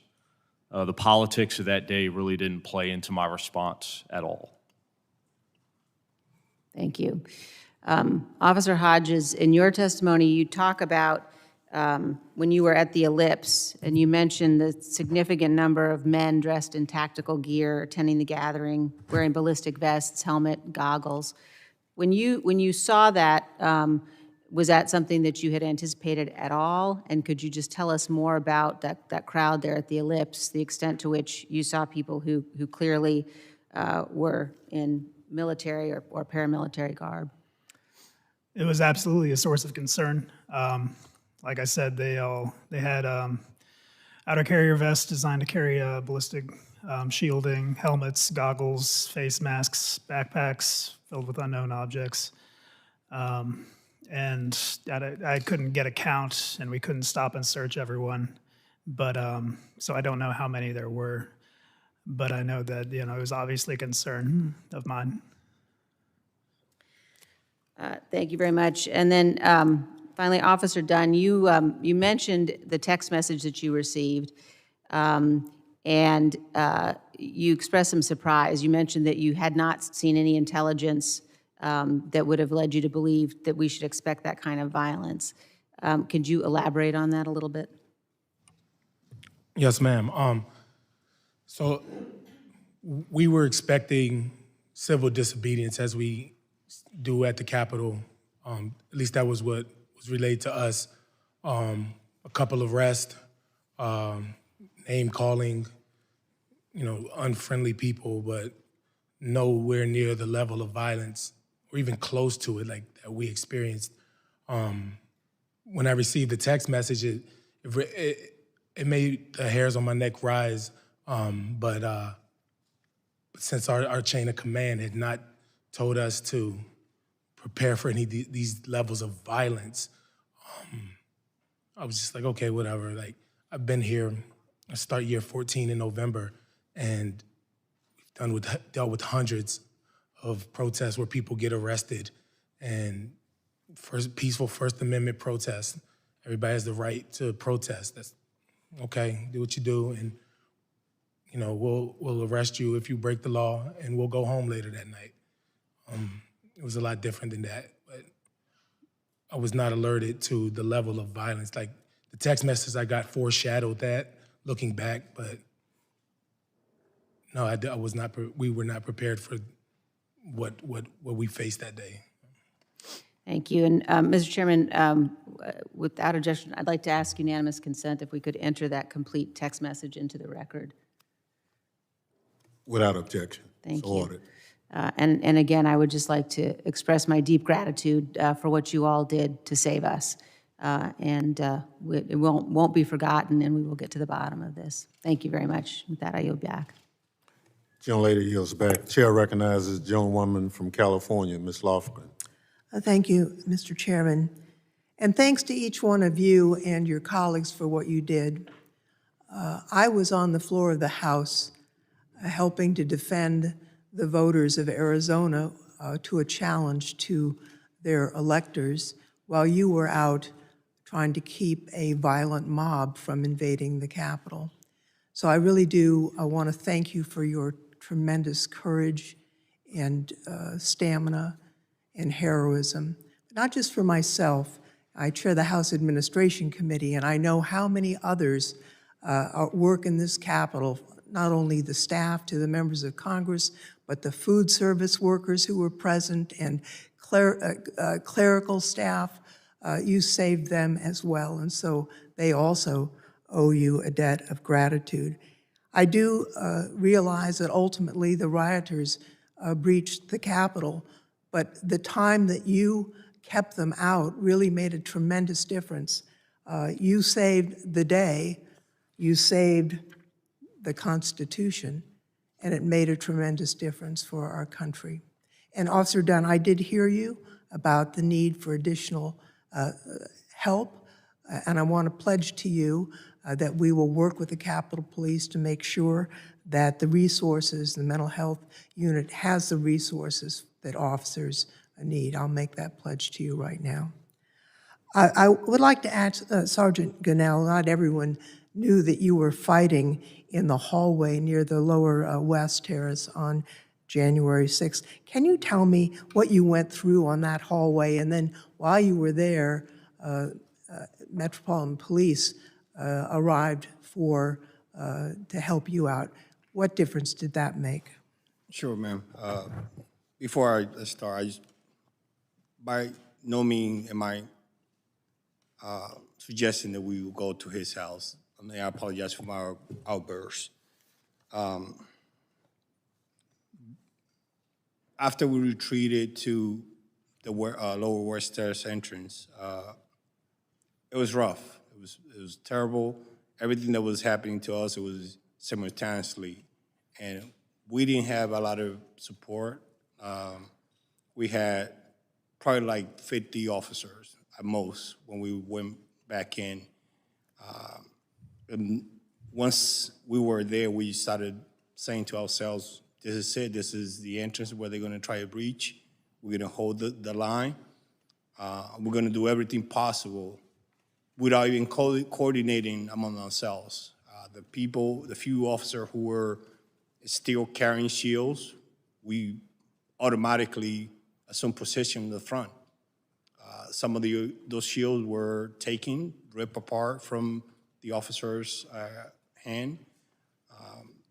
Some of the officers also got concussed because they were hit with the same shields they were holding, because that was so violently taken from them that they were concussed.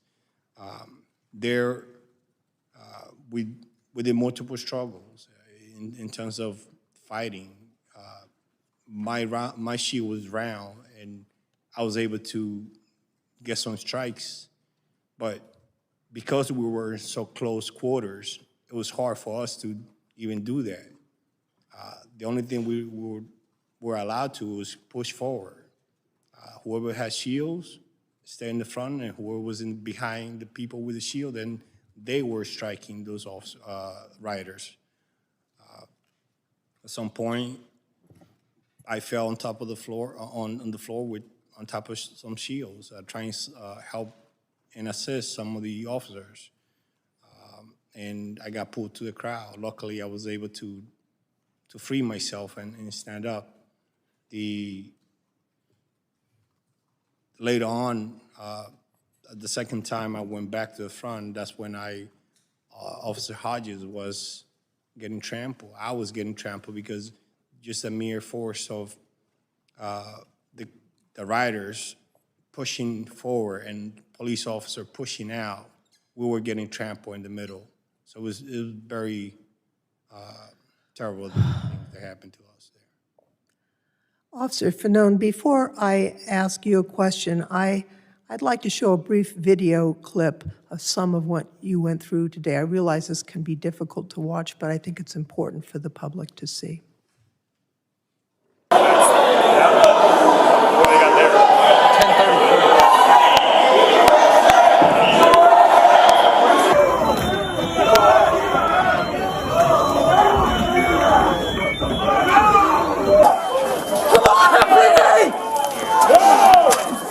You got to fight the right people. Yeah, come on. Push! Try it.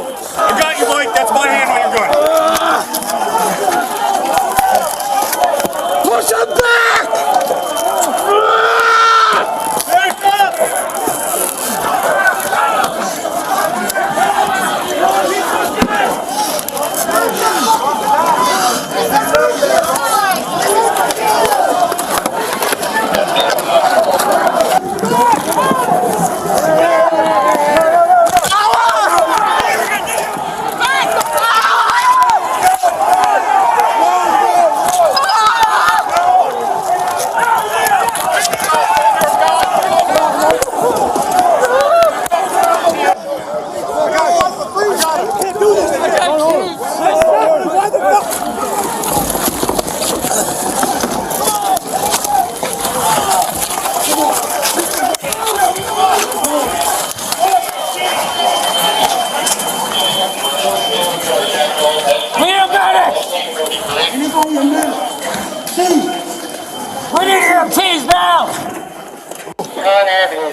in there, buddy.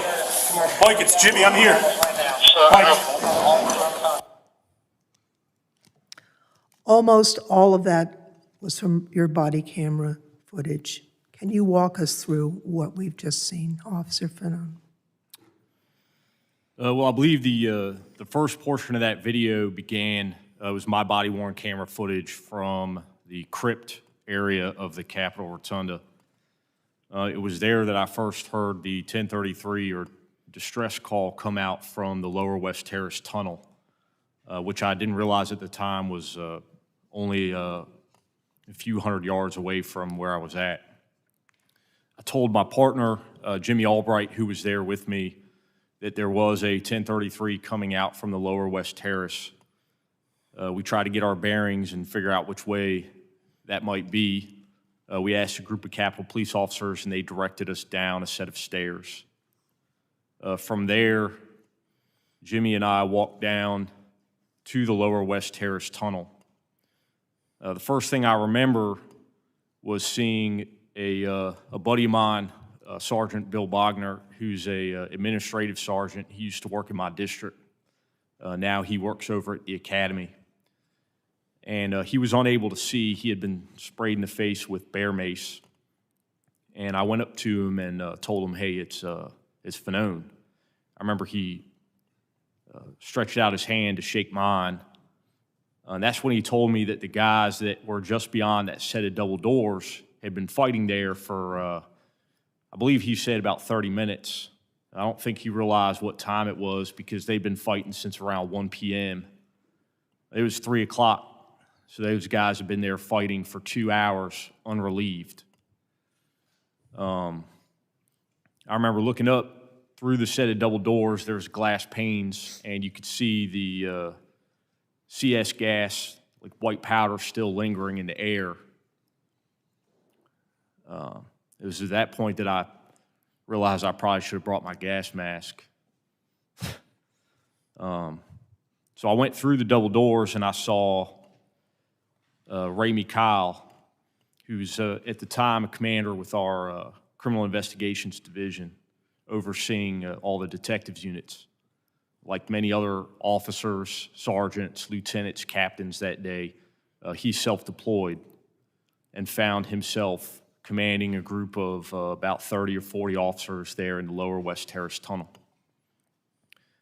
Commander Kyle was having a difficult time breathing. I remember I followed him back out through the set of double doors into that initial hallway as he kind of cleared himself, straightened himself up. I described it before. I thought he looked like George Patton. I remember he put his hat back on and walked right back out through the doorway into the tunnel, and I followed him. It was at that point, I think, when I started approaching that group of officers there, defending the doorway, that I realized the gravity of the situation. My initial thought was these guys look like they look beat to hell. And, you know, maybe I could try to get in there and get some guys some help. So I told Jimmy that, you know, we needed to get in there and try to offer assistance. And that's what we did initially. We started making our way through the crowd of officers, yelling out, who needs a break? And like I said in my initial testimony, there were no volunteers. There were officers who identified other colleagues who were in need of help. And I remember somebody yelling out, this guy needs help, and handed me that officer. I handed him off to Jimmy and told him to get him to the back. And I continued to make my way up to the front lines. Once I got up there, it was the first time I really came face to face with these terrorists. They were dressed in, you know, clothing adorned with political slogans, "Make America Great Again," Donald Trump 2020, things of that nature. They were wearing military-style clothing, Kevlar vests, Kevlar helmets. Many of them had gas masks, and quite a few had shields, which they had taken away from law enforcement officers. And they were using them to beat us at the front line. The first thing I told them was, hey man, we got to get these doors closed. We got injured officers in here. And that really seemed to piss those guys off. They became incredibly violent, and that's when that surge that you watched in some of the video began.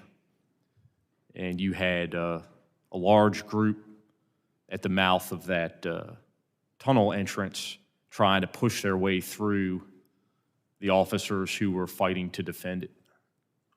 I believe had they done so, or had they accomplished that, they would have trampled us to death. Most certainly, you would have had police officers killed.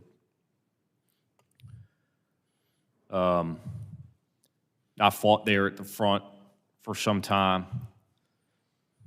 I was yelling out, trying to inspire some of the other officers that were up there that were tired, telling them to dig in and push.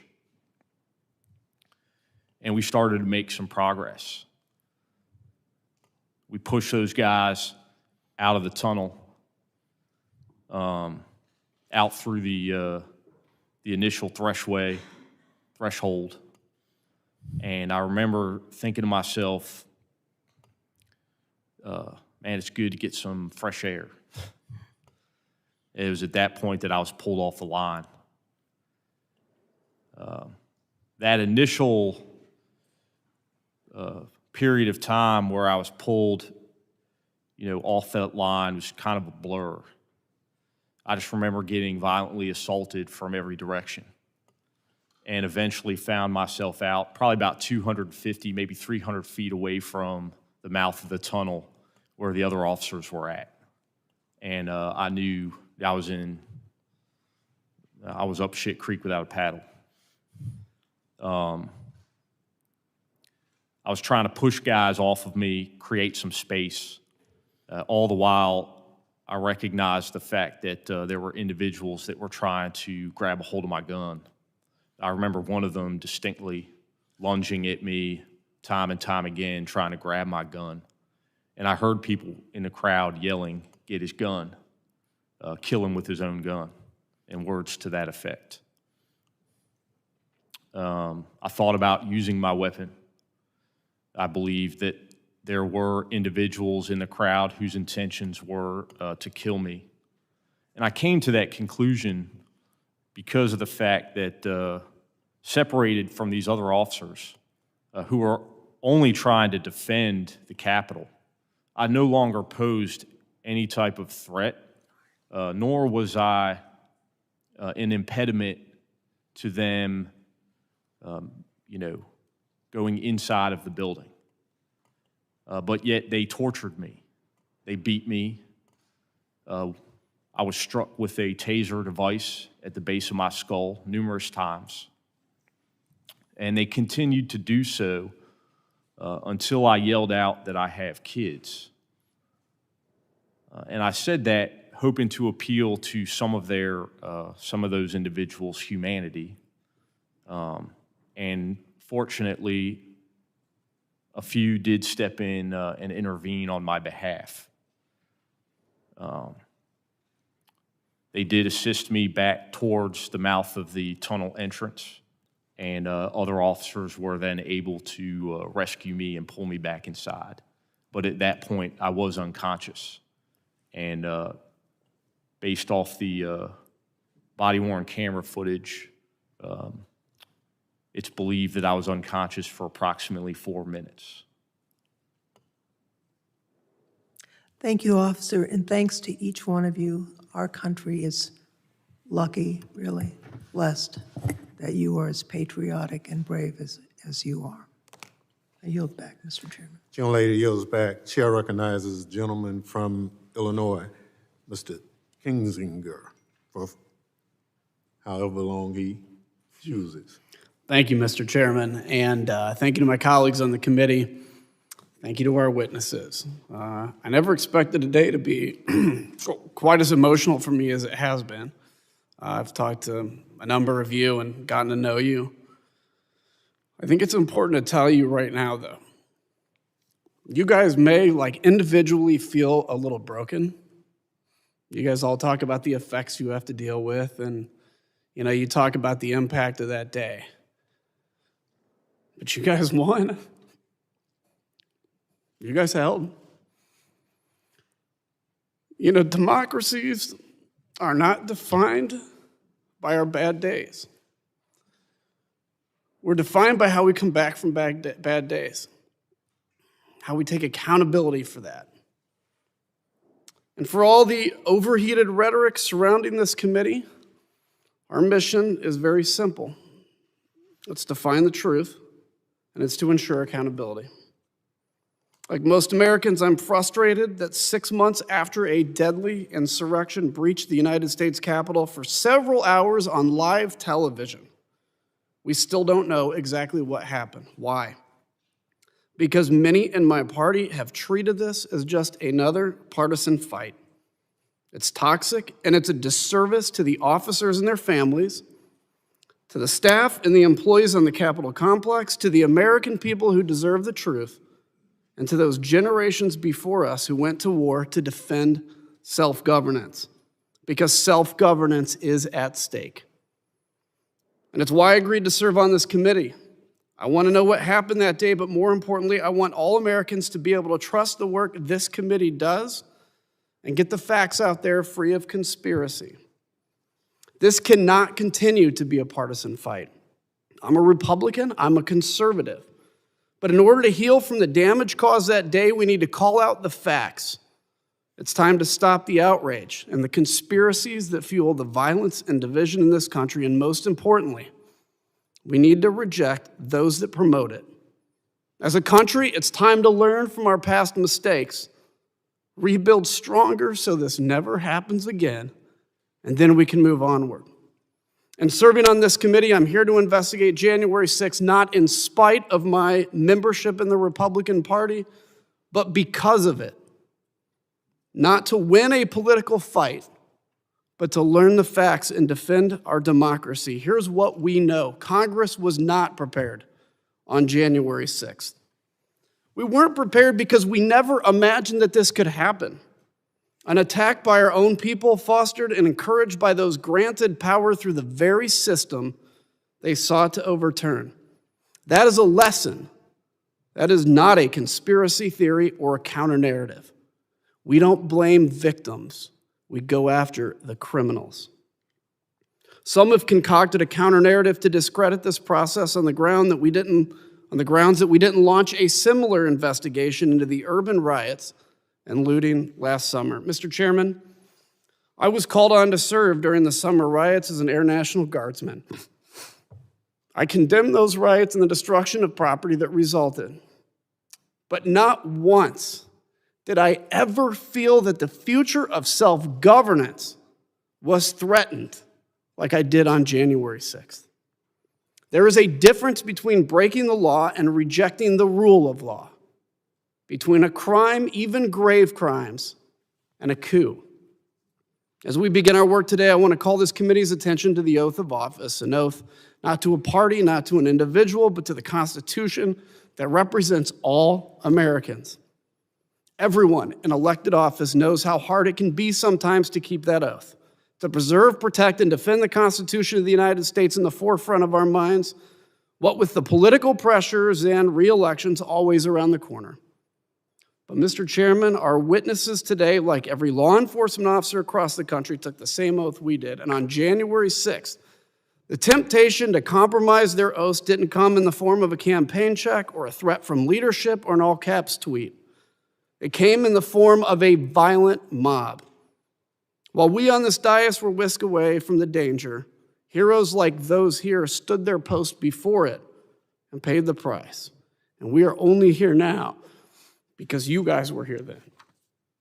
Therefore, it's altogether fitting that we begin our investigation of January's lawless attack against the Constitution with these four men who made sure that the attack did not succeed, with those who helped to ensure that democracy held.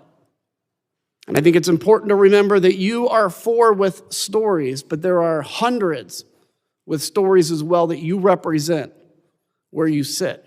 Officer Fanone, I know your passion is to make sure that DC Metro gets the credit it's due. And I thank you for I know that you represent the hundreds of officers, like Officer Hodges, that responded to that call.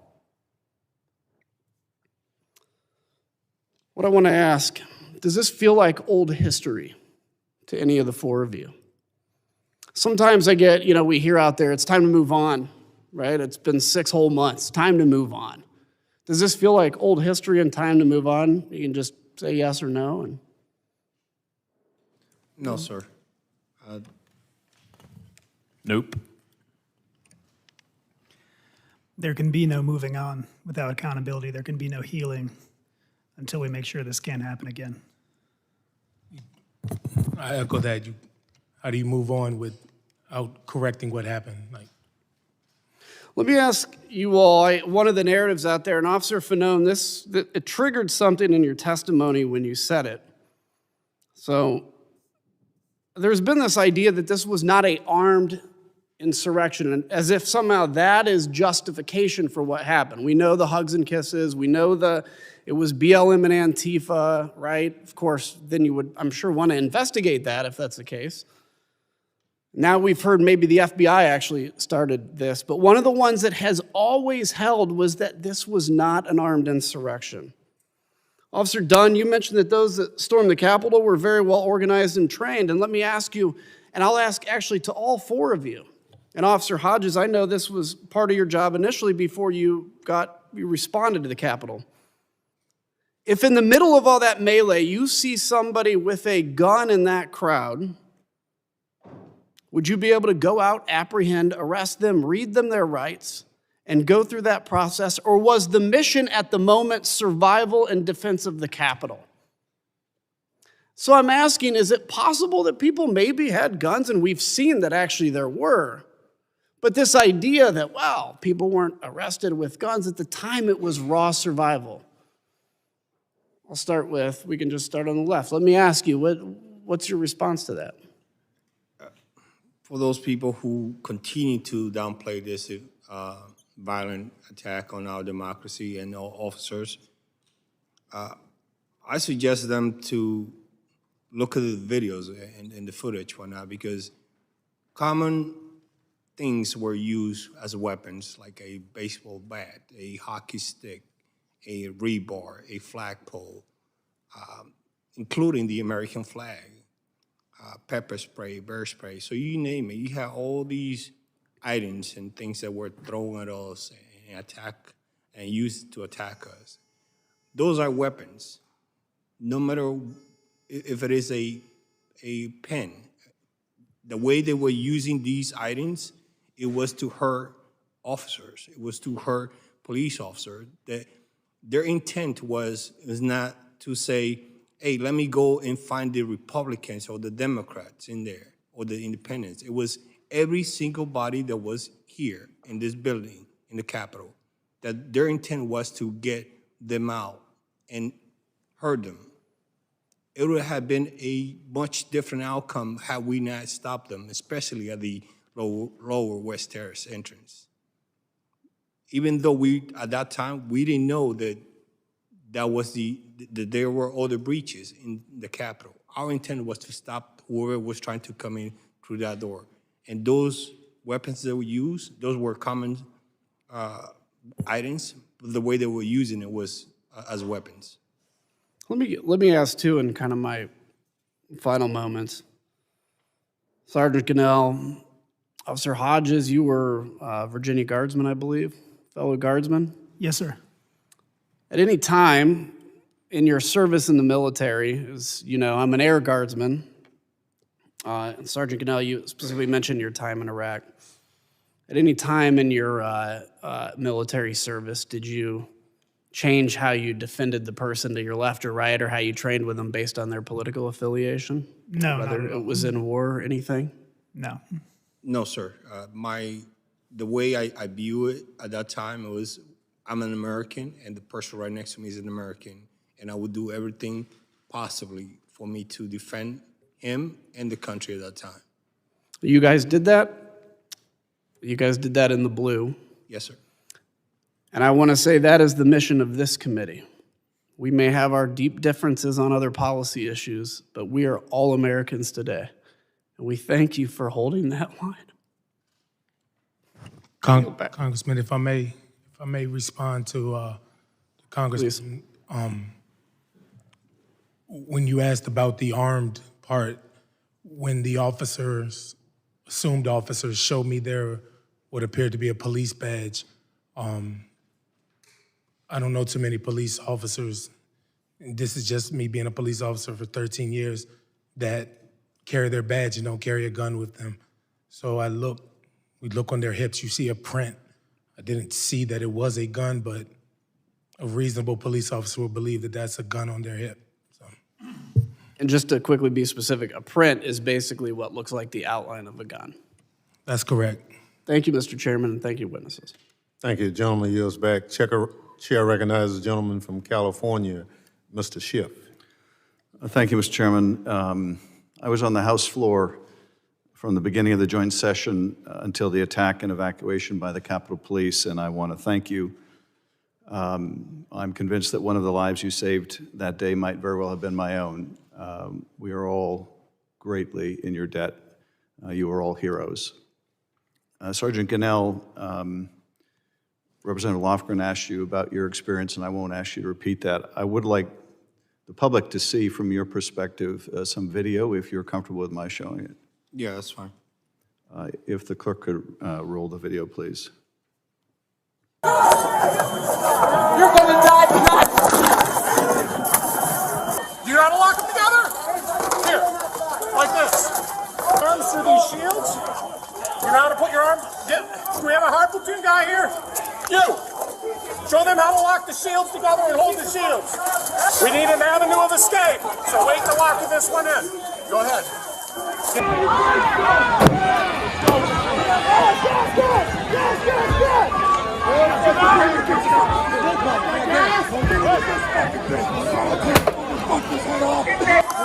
Back up! No, stop! Stop! Stop! Stop!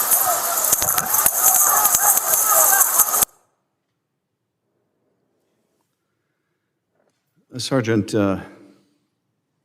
in that video, one of the first things you hear is someone saying you're going to die tonight.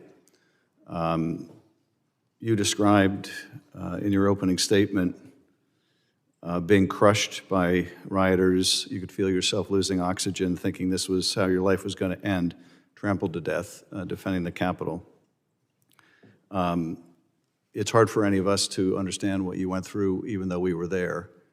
It's even harder, I think, for people around the country to understand what that was like. Can you tell us what you were thinking when you were losing oxygen and thought that might be the end?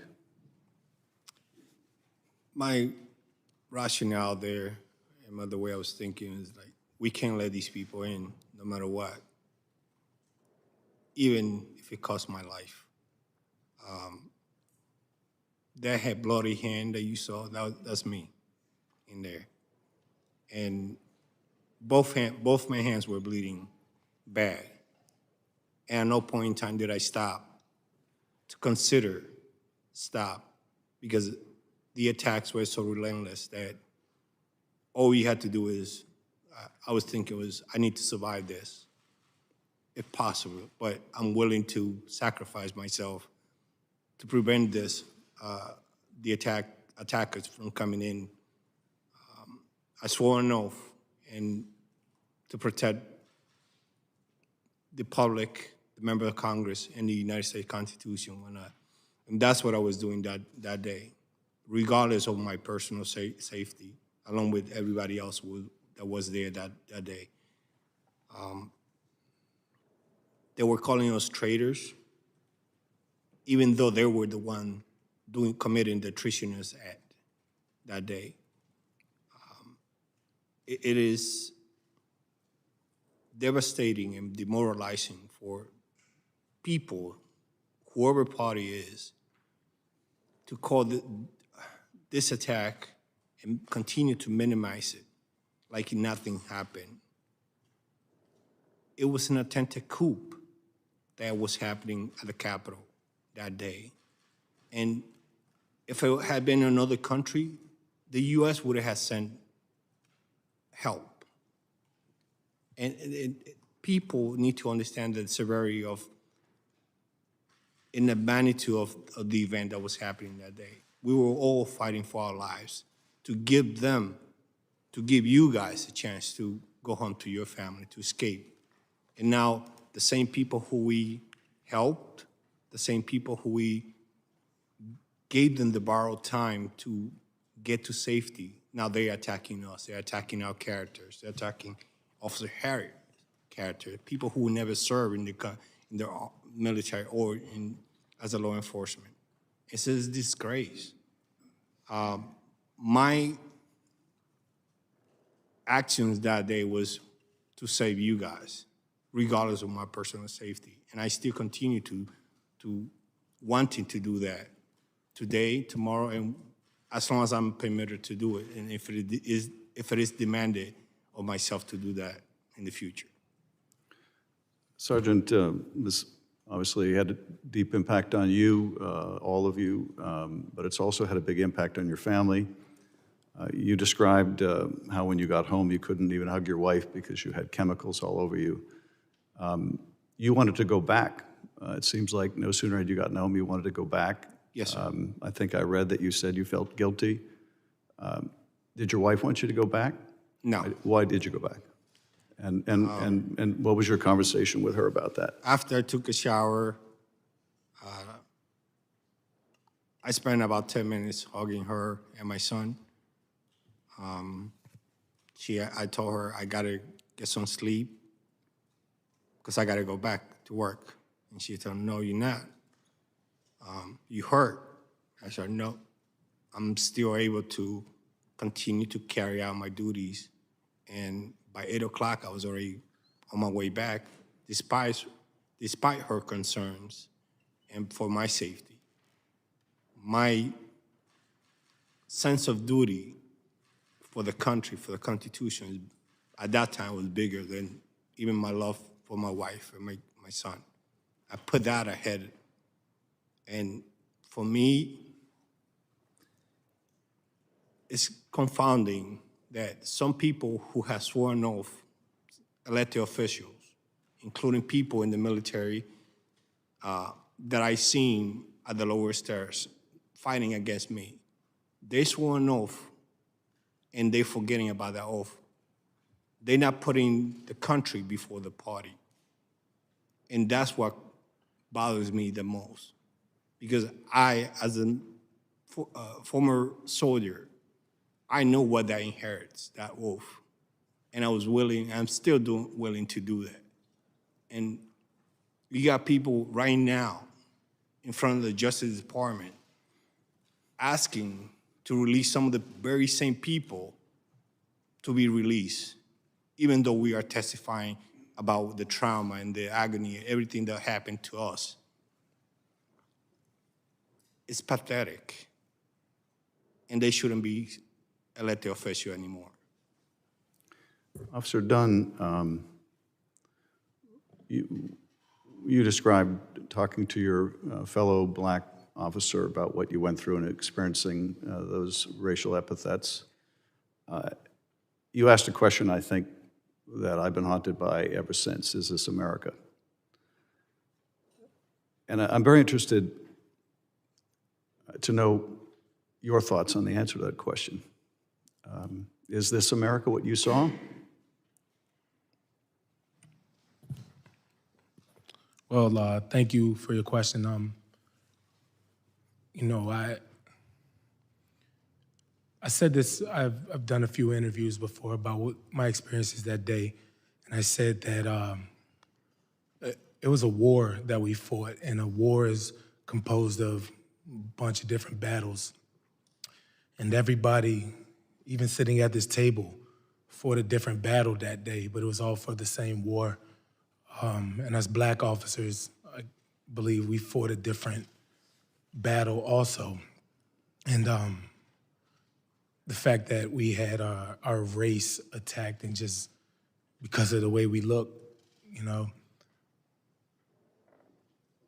To answer your question, frankly, I guess it is America. It shouldn't be, but I guess that's the way that things are. I don't condone it, I don't like it, but I mean, if you look at our history, of American history, countries existed because they won a war, or colonies and state lines and boundaries exist because of violence and wars. Like, so I guess it sounds silly, but I guess it is American, and but it's not the side of America that I like. It's not the side of that any of us here represent. We represent the good side of America, the people that actually believe in decency and human decency, and we appeal to just the good in people. That's what we want to see, whether we disagree with how they vote on a bill about infrastructure. Everybody wants the right thing, people to do okay. So that's why I'm glad to see this committee composed of Republican members also. So that's encouraging. It's encouraging. So that's the side of America that I say, yes, this is America. This is the side that I like and the side that I acknowledge. So, Officer, thank you. I believe in this country, and I believe in it because of people like you who understand what the flag means and what our Constitution means and risk their lives to defend it. I'd like to think, as Amanda Gorman so eloquently said, that we're not broken, we're just unfinished. Because if we're no longer committed to a peaceful transfer of power after our elections, if our side doesn't win, then God help us. If we deem elections illegitimate merely because they didn't go our way rather than trying to do better the next time, then God help us. And if we're so driven by bigotry and hate that we attack our fellow citizens as traitors, if they're born in another country or they don't look like us,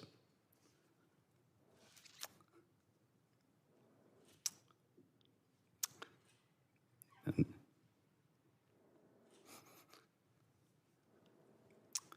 God help us. But I have faith because of folks like you. And Adam, I didn't expect this would be quite so emotional either, but it must be an Adam thing today. But I'm so grateful to all of you. And with that, Mr. Chairman, I yield back. Gentleman yields back. Chair recognizes gentleman from California, Mr. Aguilar. Thank you, Mr. Chairman and members of the committee. Gentlemen, like my colleagues, I want to extend my gratitude and appreciation for your service on January 6th, and since then, what you've had to go through. I was on the House floor like my colleagues on the 6th when I was told that a violent mob had breached the Capitol.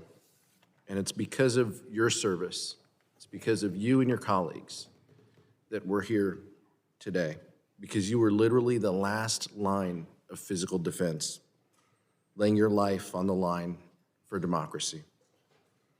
My time will be limited, so I'll be asking questions of Officer Hodges and Sergeant Gonell, primarily about the weapons that you observed and how they were used. Officer Hodges, you were in a unique position because you were down Constitution. You were closer to the White House to start, as you indicated in your testimony. During the morning and the early afternoon on the 6th, what did you hear specifically about guns and explosives that had been discovered by your fellow officers? I was listening on the radio to our gun recovery unit, working the crowd.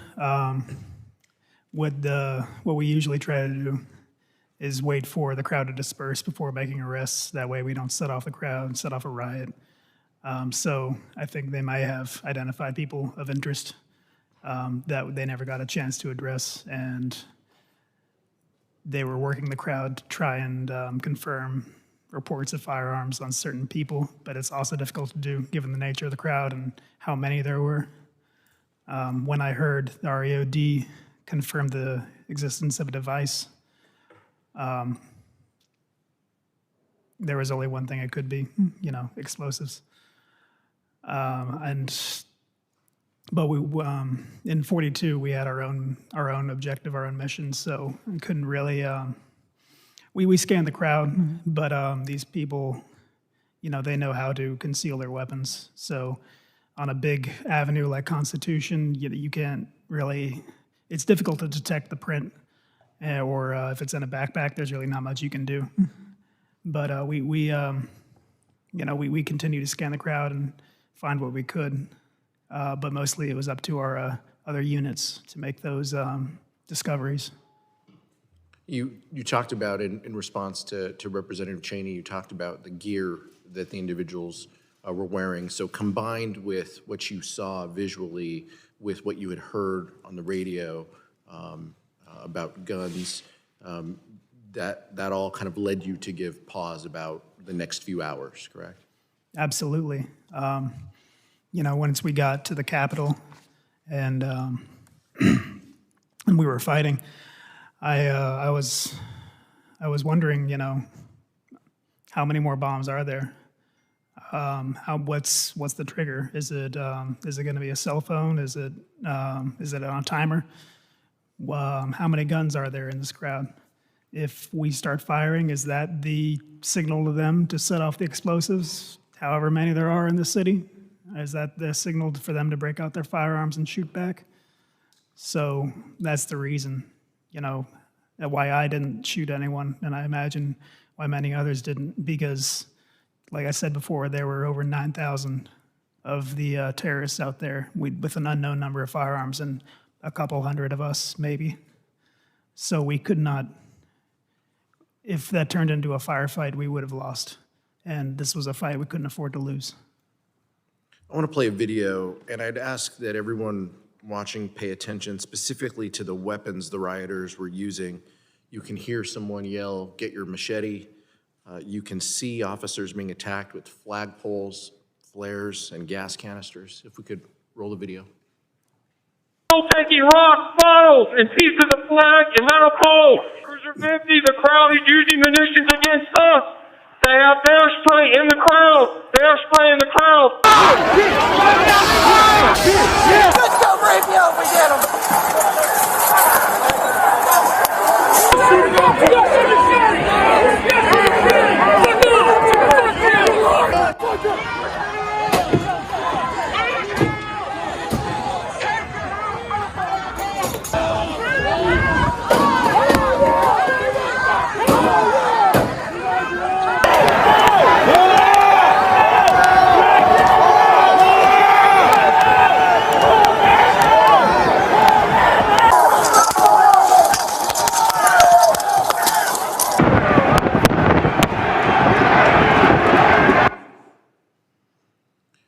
Sergeant Gonell, in the video, we just saw someone throw a large speaker. Was that directed your way?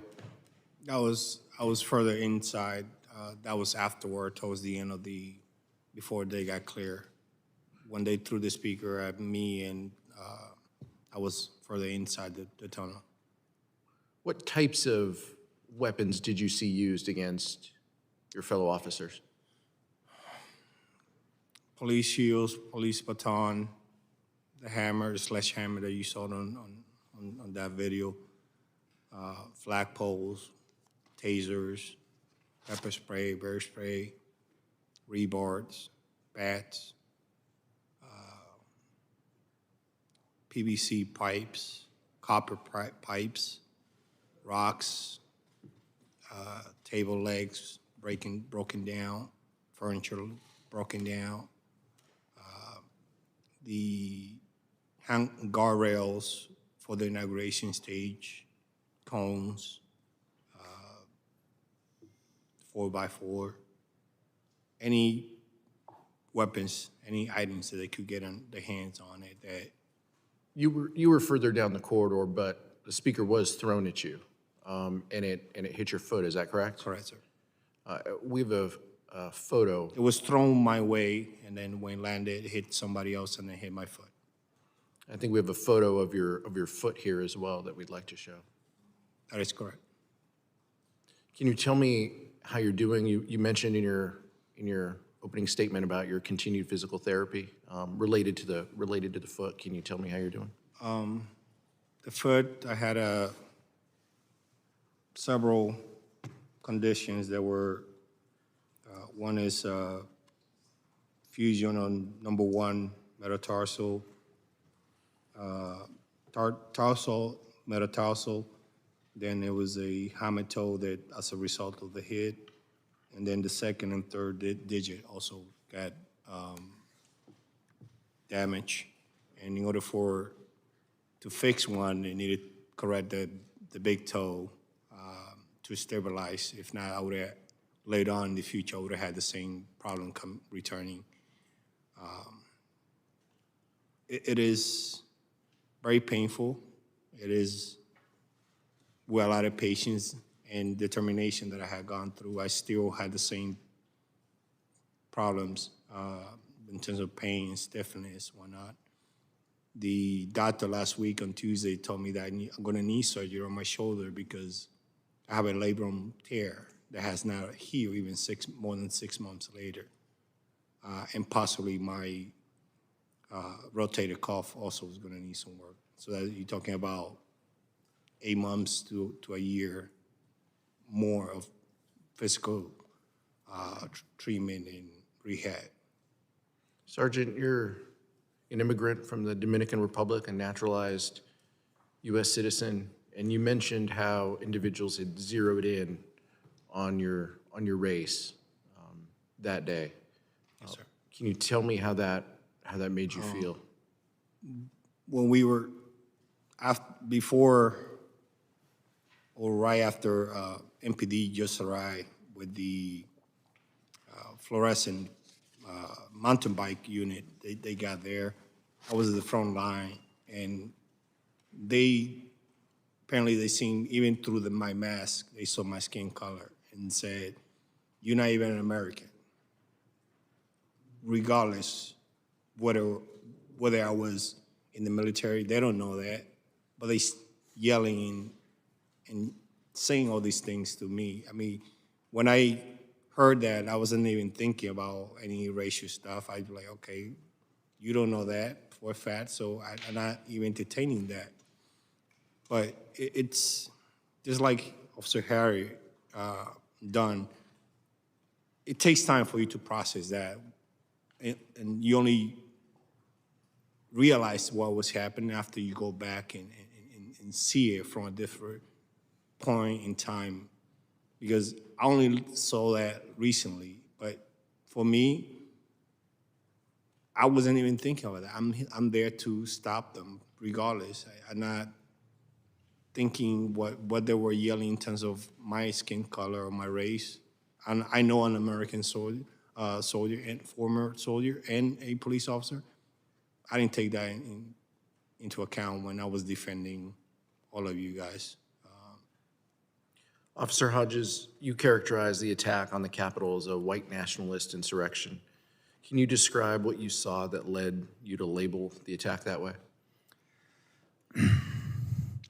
The crowd was overwhelmingly white males, usually a little bit older, middle-aged, older, but some younger.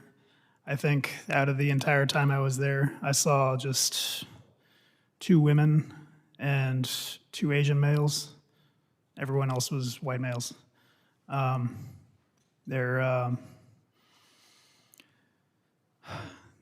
They didn't say anything especially xenophobic to me, but to my black colleagues and anyone who's not white. And some of them would try to recruit me. One of them came up to me and said, "Are you my brother?" There are many known organizations with ties to white supremacy who had a presence there. I know, like 3%ers, Oath Keepers, that kind of thing. And everyone I've ever, people who associate with Donald Trump are find more likely to subscribe to that kind of belief system. I want to thank the four of you for taking the very difficult step of sharing your stories and your recollections of the threats, violence that you endured. No one should have to experience what you went through.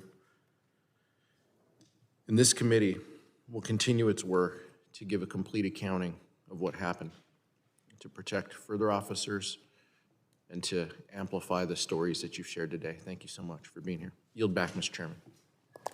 Thank you. Gentleman yields back. Chair recognizes the gentlelady from Florida, Ms. Murphy, for 5 minutes. Thank you, Mr. Chairman, and thank you to the witnesses for your testimony today, for your bravery on January 6th, and for your service to our country.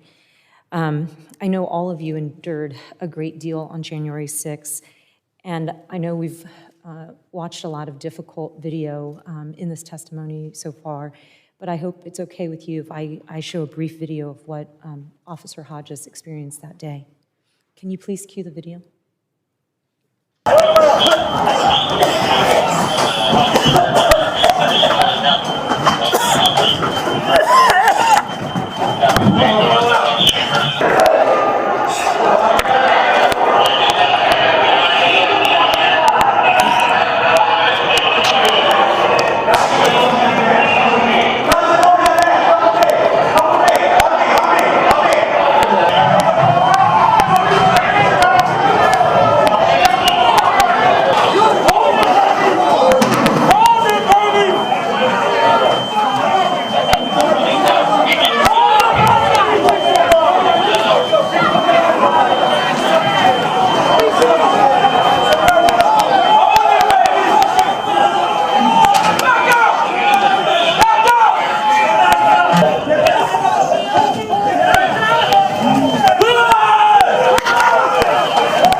Officer Hodges, I know that must have been difficult to watch, but I really think it's important for the American people to see that, because that's the beginning of the kind of accountability that this committee is committed to in order for us to do what you said moving forward as a country. You know, January 6th was an attack on our democracy. It was an attack on the peaceful transfer of power, and it was an attack on this Capitol building. But it was also an attack on real people. And most people don't know this, and I don't think even you know this, but your actions had a profound impact on me. So at 3 p.m. on January 6th, while you were holding back the mob at the Lower West Terrace entrance, I was holed up with Congresswoman Kathleen Rice in a small office about 40 paces from the tunnel that you all were in. That's about from the distance where I'm sitting here on the dais to that back wall. And from that office, in close proximity to where you all held the line, I listened to you struggle. I listened to you yelling out to one another. I listened to you care for one another, directing people back to the makeshift eye wash station that was at the end of our hall. And then I listened to people coughing, having difficulty breathing. But I watched you and heard you all get back into the fight. And I think Congresswoman Rice and I were the only members of Congress to be down there on that Lower West Terrace. You know, we had taken refuge in that office because we thought for sure being in the basement at the heart of the Capitol was the safest place we could be. And it turned out we ended up at the center of the storm. And Officer Fanone, you had said, you know, you were 250 feet off of that tunnel and you felt certain that they were going to kill you. Imagine if they had caught the 2 members of Congress that were just 40 feet from where you all were. And I know Sergeant Gonell and Officer Hodges, you both said that you didn't realize that other parts of the Capitol had been breached, but you really felt like you were the last line of defense. Well, I'm telling you that you were our last line of defense. And during the exact period of time, Officer Hodges, in that video where you were sacrificing your body to hold that door, it gave Congresswoman Rice and I and the Capitol Police officers who had been sent to extract us the freedom of movement on that hallway to escape down the other end of that hallway. And I shudder to think about what would have happened had you not held that line. You know, I have 2 young children. I have a 10-year-old son and a 7-year-old daughter. And they're the light of my life. And the reason I was able to hug them again was because of the courage that you and your fellow officers showed that day. And so just a really heartfelt thank you. I think it's important for everybody, though, to remember that the main reason rioters didn't harm any members of Congress was because they didn't encounter any members of Congress. And they didn't encounter any members of Congress because law enforcement officers did your jobs that day, and you did it well. I think without you, what would have been a terrible and what was a terrible and tragic day would have been even more terrible and more tragic. So just very grateful for all of you. And now I'd like to talk a little bit about that video. You've talked a little bit about it in your opening statement, but can you walk us through what is happening in that scene? My understanding is that is a mix of your body camera as well as video from other vantage points. That's correct. At the beginning, you see me walking into the Capitol. That was after we were driven off of the West Terrace. I think you see me spit on the floor, unfortunately. I was trying to clear my lungs and mouth of all the CS and OC. You see me preparing my gas mask, donning it, ready to go back out there. And I followed the noise to the tunnel where it was just, you know, wall-to-wall people packed, fighting for with everything they had. It was full of OC and CS gas at the time, and I believe that thickest smoke was from a fire extinguisher. You could see all the residue on the officers who were there. And it's like I said before, you know, they outnumbered us 50-something to 1. So it didn't matter how many we defeated. We just had to hold on. We couldn't let anyone through, and they always had a relative, essentially an infinite number of replacements. They'd say, you know, we need fresh patriots up here, and there would be more. So we just had to hold until someone came to help. And like I said, once I got to the front, I didn't want any more pressure on the officers behind me. So I tried to insert myself to where I could use the door frame, brace myself, and push forward so we could take back more territory. Unfortunately, that backfired. So once we lost ground, I was unable to retreat. I was crushed up against the door frame.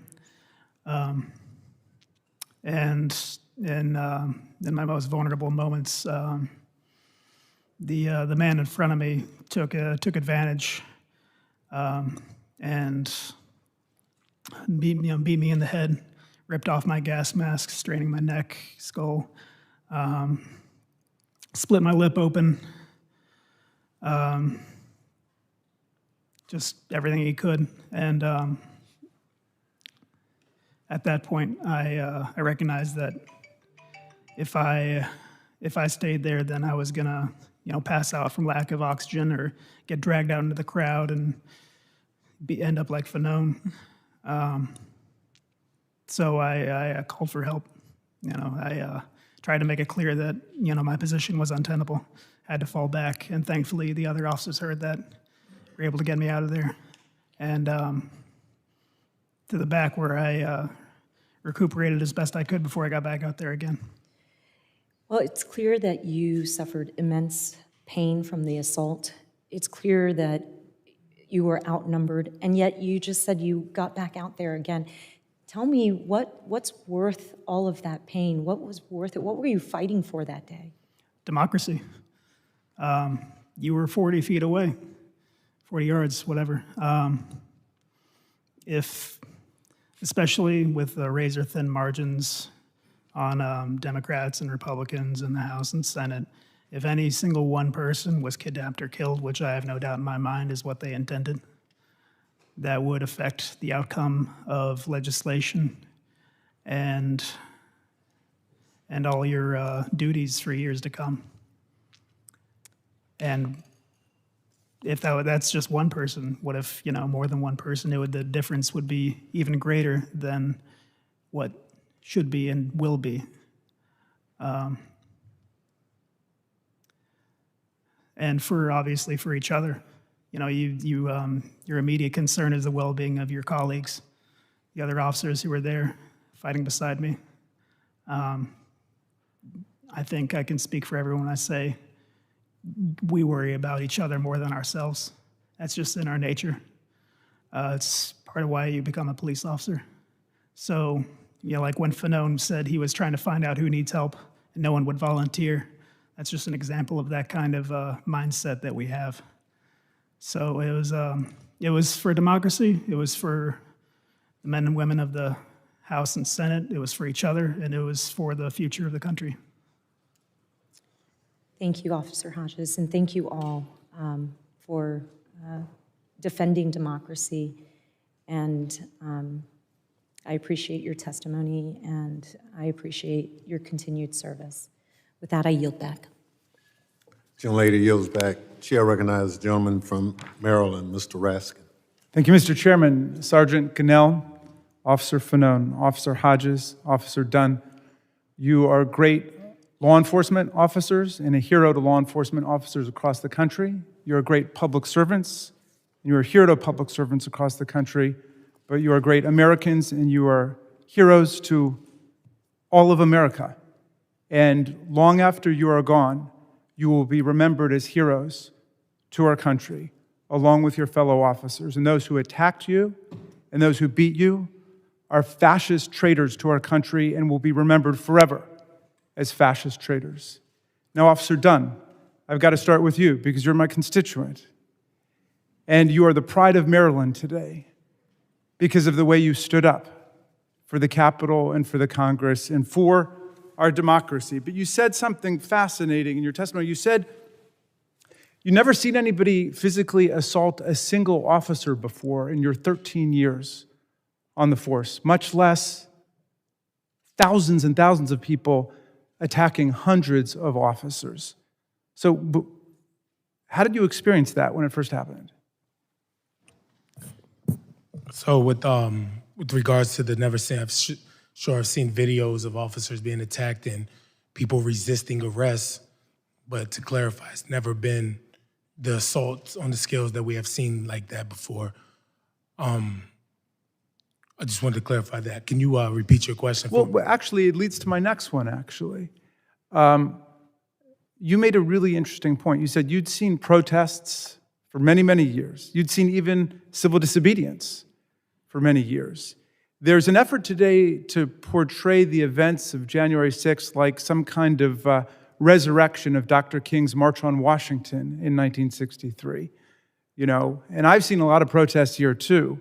I've seen the March for Our Lives that the young people did about gun violence. I see people marching for DC statehood, arguing for their rights to representation in Congress, and I've seen civil disobedience.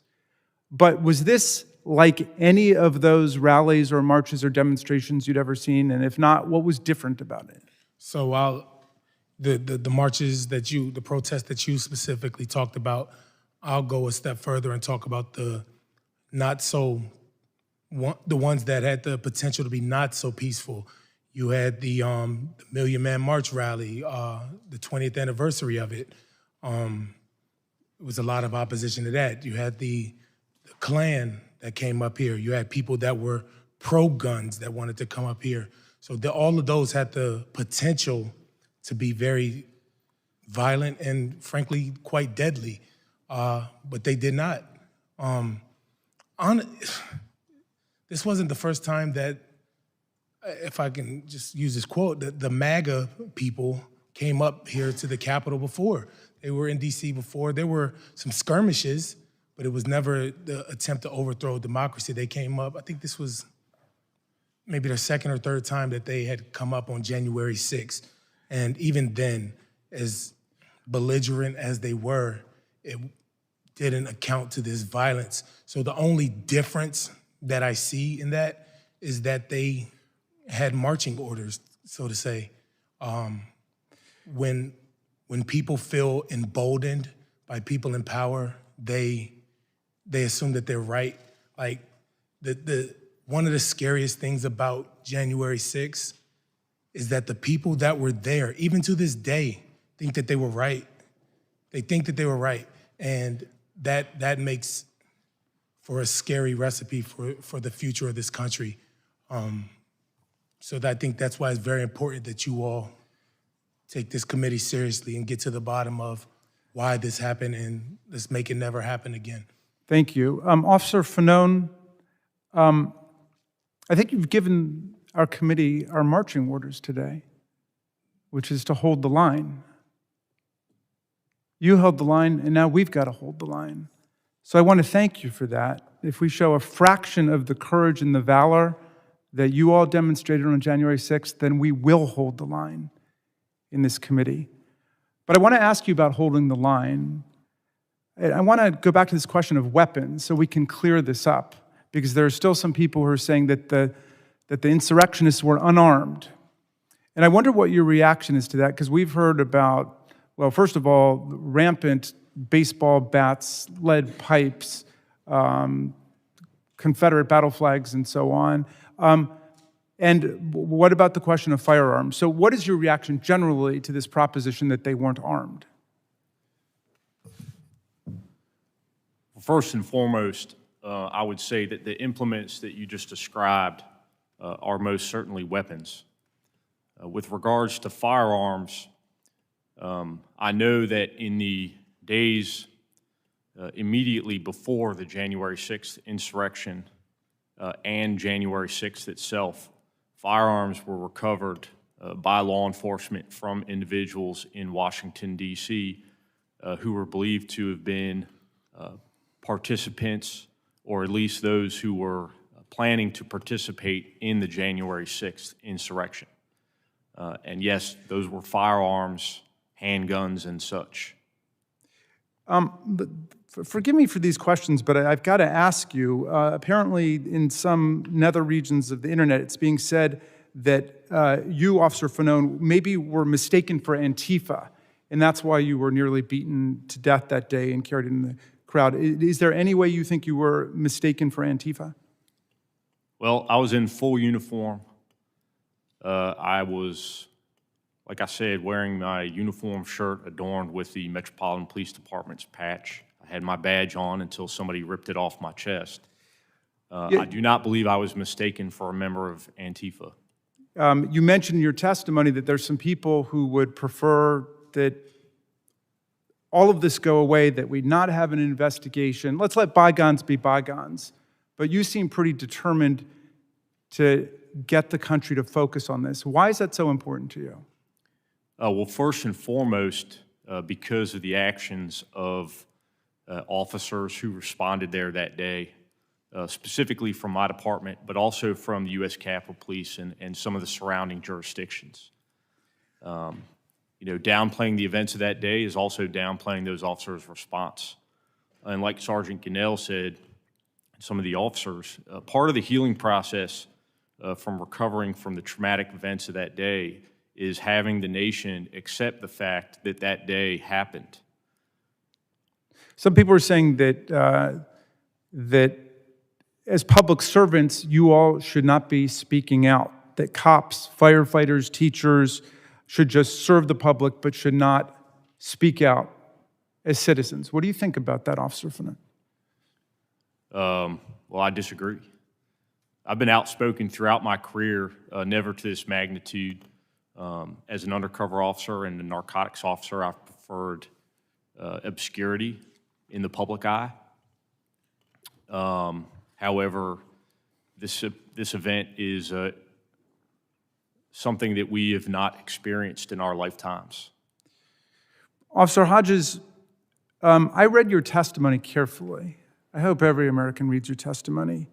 But I noted that you referred to terrorists or terrorism 15 different times to describe the people who were assaulting officers, dragging them through the crowd, stealing their weapons, smashing them over the head, gouging eyes, and so on. However, some of our colleagues have been calling the violent insurrectionists not terrorists, but tourists. Why do you call the attackers terrorists, and what do you think about our colleagues who think we should call them tourists? Well, if that's what American tourists are like, I can see why foreign countries don't like American tourists.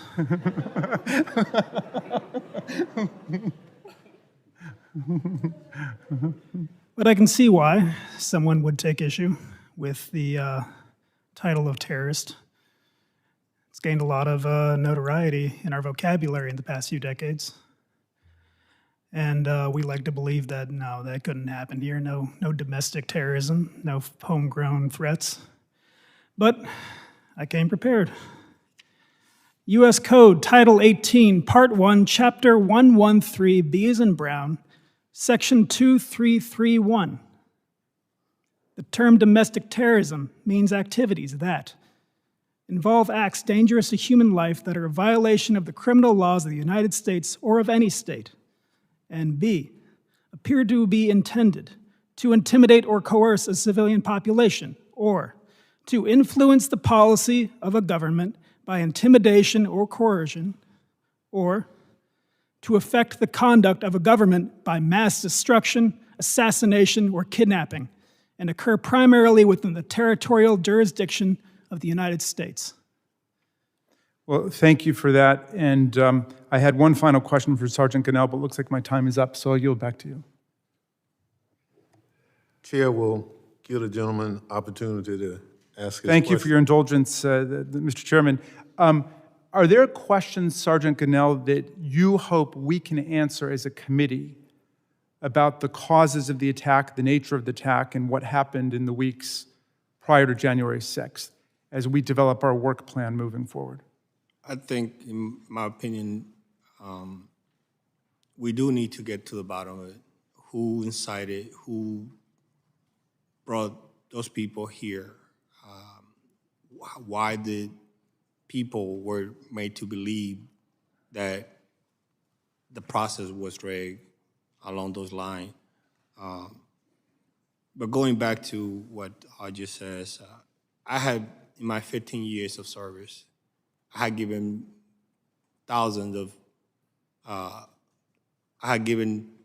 tour to thousands of people at the Capitol as an officer, as a sergeant, and even in plain clothes uniform.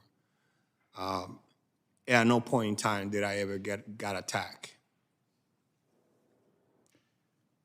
I don't know how would you call an attack on police officer a tour when you see me bleeding my hands, when you see other officers getting concussion, getting maimed, getting fingers shattered. I got gouged. It's indescribable. You're defending the undefensible. And it demoralized not just the rank and file, but the future recruits that we are trying to get. So what do you think people considering becoming law enforcement officers think when they see elected leaders downplaying this. Why would I risk my life for them when they don't even care? They don't care what happened to the public. They don't care what happened to the officers. All they care is their job, their position. If they don't have the courage to put their job on the line because they want to feed some lies or not to feed somebody's ego or like for a tweet, that's not putting the country first. We are willing to risk our life, but at least make it worth it. We are trying, we do that regardless, whether you are Republican, Democrat, Independent. We don't care. When there's a call, radio call, or dispatch sends a call, we don't ask, hey, by the way, before I treat you, before I take care of you, are you a Republican or Democrat or Independent? We don't. We just respond. And normally, under any other circumstances, we just stay shut. We don't talk about politics. We don't talk about what happened to us. But this is bigger than that. You downplaying an event that happened to the country itself, to democracy, to the rule of law. You're talking about people who claim that they are pro-law enforcement, pro-police, pro-law and order, and then yet when they have the chance and the opportunity to do something about it, to hold people accountable, you don't. You pass the bucket like nothing happened, and it's so devastating for recruiting. Yes, we need bodies right now, but this makes it harder, especially when we try and attract the talent that we need, people who are willing to risk their lives to protect you guys. Well, thank you very much, Sergeant Gonell. And Mr. Chairman, the question was asked by Officer Dunn, is this America? I think these gentlemen embody the spirit of America, and we must do justice to their sacrifice in the work of our committee. I yield back.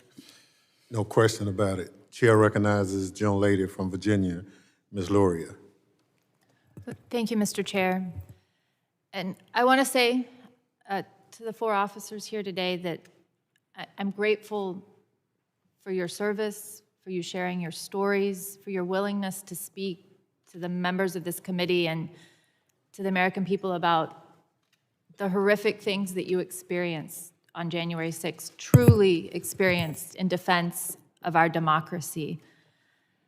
Sergeant Gonell, we talked earlier and you mentioned the many times that you took the oath, both to become a naturalized citizen, to join the Army, to serve as an officer of the Capitol Police Force. And Officer Hodges, you mentioned as well, as a National Guardsman and as a police officer. And myself, something I can't share with you, the horrific experiences that you had that day. But all of us having taken that oath, and I took it when I was 17 and joined the Navy in over 2 decades, Sergeant Gonell, when you mentioned and compared this earlier to the experiences that you had in Iraq, that in a war zone, you didn't feel like you felt that day. Can you share that with us in a little more detail, what was going through your head, your thoughts about what you had experienced defending our nation on foreign soil and then being here in the heart of our nation in our capital and being assaulted the way that you were?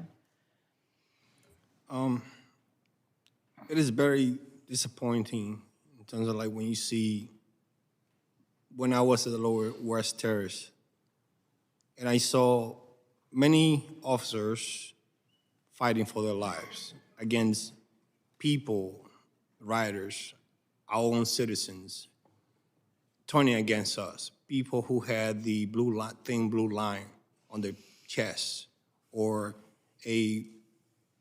another rider with a Marine hat that says veteran, or any other type of military paraphernalia or whatnot. And then they're accusing us of betraying the oath, but they the one betraying the oath. When I was in Iraq, the sense of camaraderie. It didn't matter whether you were white, black, Spanish, Middle Eastern. We all knew what we were fighting for.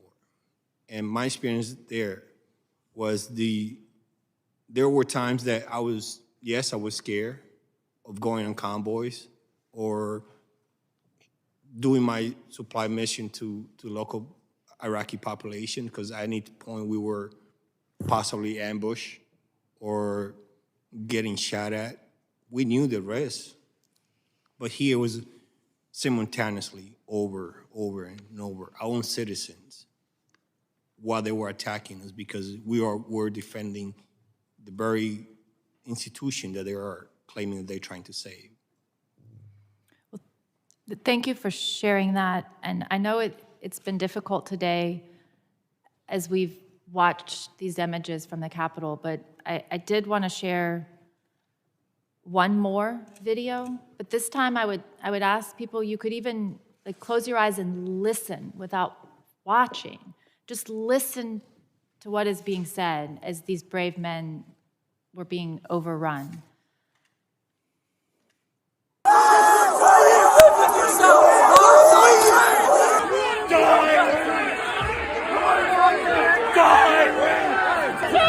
You should be mad too! You're on the wrong side of freedom! You're on the wrong side!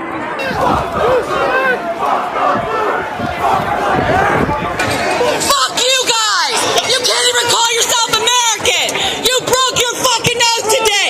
1776! 22 years, I know. You're a traitor.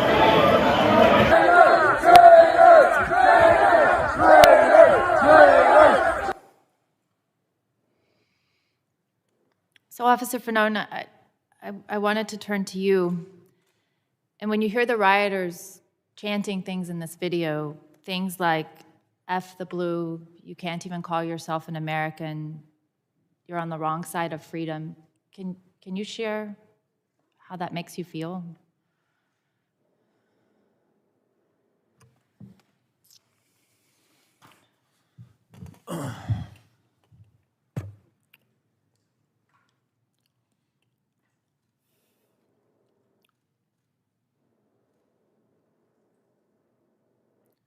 Again, I think when my response that day, and at no point that day did I ever think about the politics of that crowd. Even the things that were being said did not resonate in the midst of that chaos. But what did resonate was the fact that thousands of Americans were attacking police officers who were simply there doing their job. And that they were there to disrupt members of Congress who were doing their job.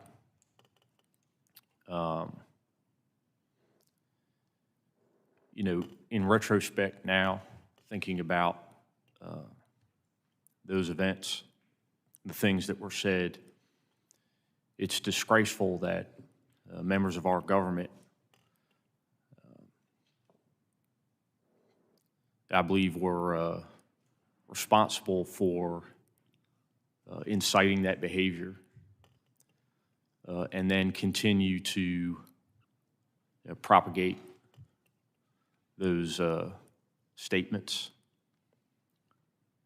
Things like, this was 1776, or that police officers who fought risked their lives, and some who gave theirs were redcoats and traitors.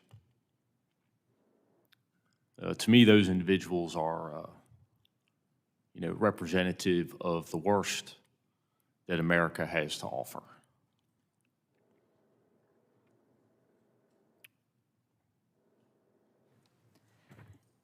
Thank you. And thinking about the events that happened on January 6th and thinking about what led up to that day, I was reminded of a quote that I frequently heard used from Hemingway that asks, how do these things happen?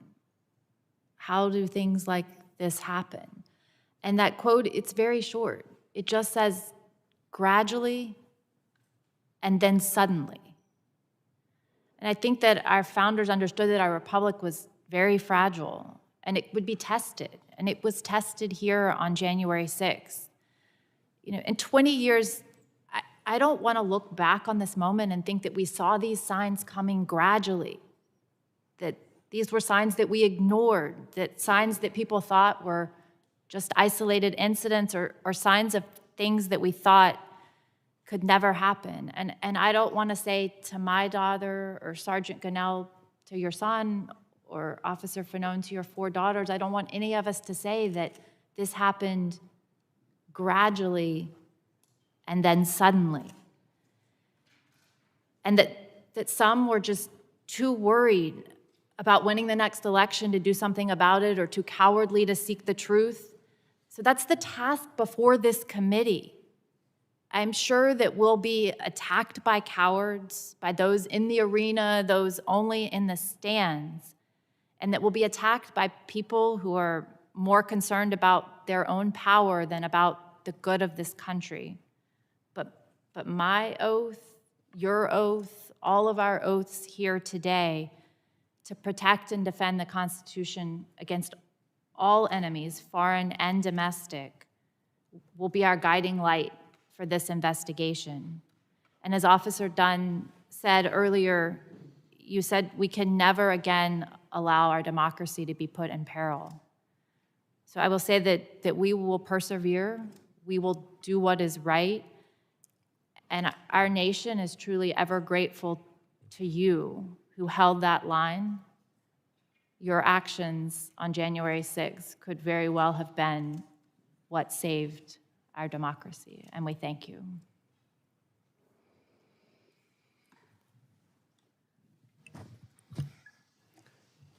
Gentlelady yields Mr. back. Chair, I yield back. Thank you. The gentleman from Maryland asked a question in terms of what you would expect this committee to do in our body of work. The Sergeant Gonell responded, but we didn't give the other 3 members an opportunity to kind of tell us, based on the last 202 days of your life, what would you task this committee in its body of work? What would you like to see us do? Officer Fanone, I'll start with you. Yes, sir. So while I understand that there have been investigations into the events of January 6th, my understanding is that those have addressed some of the micro-level concerns, that being the immediate security of the Capitol building itself, also the forced mobilization of officers that day, planning and preparation, and training and equipment concerns. A lot of, the events of January 6th and the days preceding, I guess it's interesting, and from a law enforcement perspective, as a police officer, a lot of these events happen in plain sight. We had violent political rhetoric. We had the organization of a rally whose title was Stop the Steal. And that rally occurred on January 6th, which I don't believe was a coincidence that on January 6th, members of Congress, you here in the room today, were charged with tallying the electoral votes and certifying the election of our president. And in the academy, we learn about time, place, and circumstance in investigating potential crimes and those who may have committed them. And so the time, the place, and the circumstances of that rally, that rhetoric, and those events, to me, leads in the direction of our president and other members not only of Congress and the Senate, but that is what I am looking for, is an investigation into those actions and activities which may have resulted in the events of January 6th, and also whether or not there was collaboration between those members, their staff, and these terrorists. Thank you very much. Officer Hodges. I think Fanone hit the nail on the head there. As patrol officers, we can only, deal with the crimes that happen on the streets, the misdemeanors, and occasionally the violent felonies. But you guys are the only ones we've got to deal with crimes that occur above us. I need you guys to address if anyone in power had a role in this, if anyone in power coordinated or aided or abetted or tried to downplay, tried to prevent the investigation of this terrorist attack, because we can't do it. We're not allowed to. And I think the majority of Americans are really looking forward to that as well. Thank you. Officer Dunn. Thank you, Chairman. There's been a sentiment that's going around that says everybody's trying to make January 6th political. Well, it's not a secret that it was political. They literally were there to stop the steal. So when people say it shouldn't be political, it is. It was and it is. There's no getting around that. Telling the truth shouldn't be hard. Fighting on January 6th, that was hard. Showing up January 7th, that was hard. The 8th, the 9th, the 10th, all the way till today, that was hard. When the fence came down, that was hard. We lost a layer of protection that we had, and the fence came down and still nothing has changed. Everything is different, but nothing has changed. Liz Cheney and Adam Kinzinger are being lauded as courageous heroes. And while I agree with that notion, why? Because they told the truth? Why is telling the truth hard? I guess in this America, it is. Us 4 officers, we would do January 6th all over again. We wouldn't stay home because we knew it was going to happen. We would show up. That's courageous. That's heroic. So what I ask from you all is to get to the bottom of what happened. And that includes, like I echo the sentiments of all of the other officers sitting here. I use an analogy to describe what I want as a hitman. If a hitman is hired and he kills somebody, the hitman goes to jail. But not only does the hitman go to jail, but the person who hired them does. There was an attack carried out on January 6th, and a hitman sent them. I want you to get to the bottom of that. So, thank you. Well, thank you. Very powerful comments, by the way. Chairman Thompson? Yes. If I may add, I also would like to for you guys to give us the tools, or at least the things we need to succeed, to continue to protecting you guys. I think that's essential for you guys to provide us what we need in terms of like financially.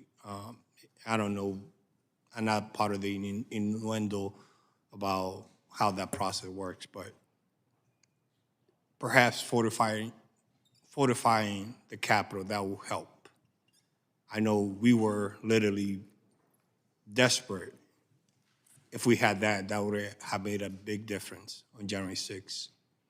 I know people want to keep this place open to the public as much as possible, but there are things that we could do to remediate that, and also, or to reinforce entrances, whatnot.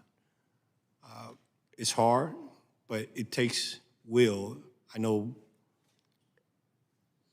architect of the Capitol has some regulations and whatnot, but the time has passed. We still have security measure from 20 years ago.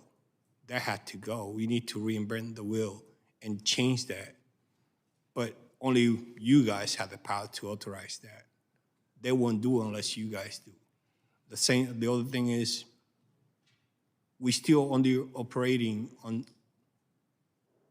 certain things that we could adjust, things that we were doing back in when 9/11 happened. We're still doing it today, even 6 months after the attack on the Capitol.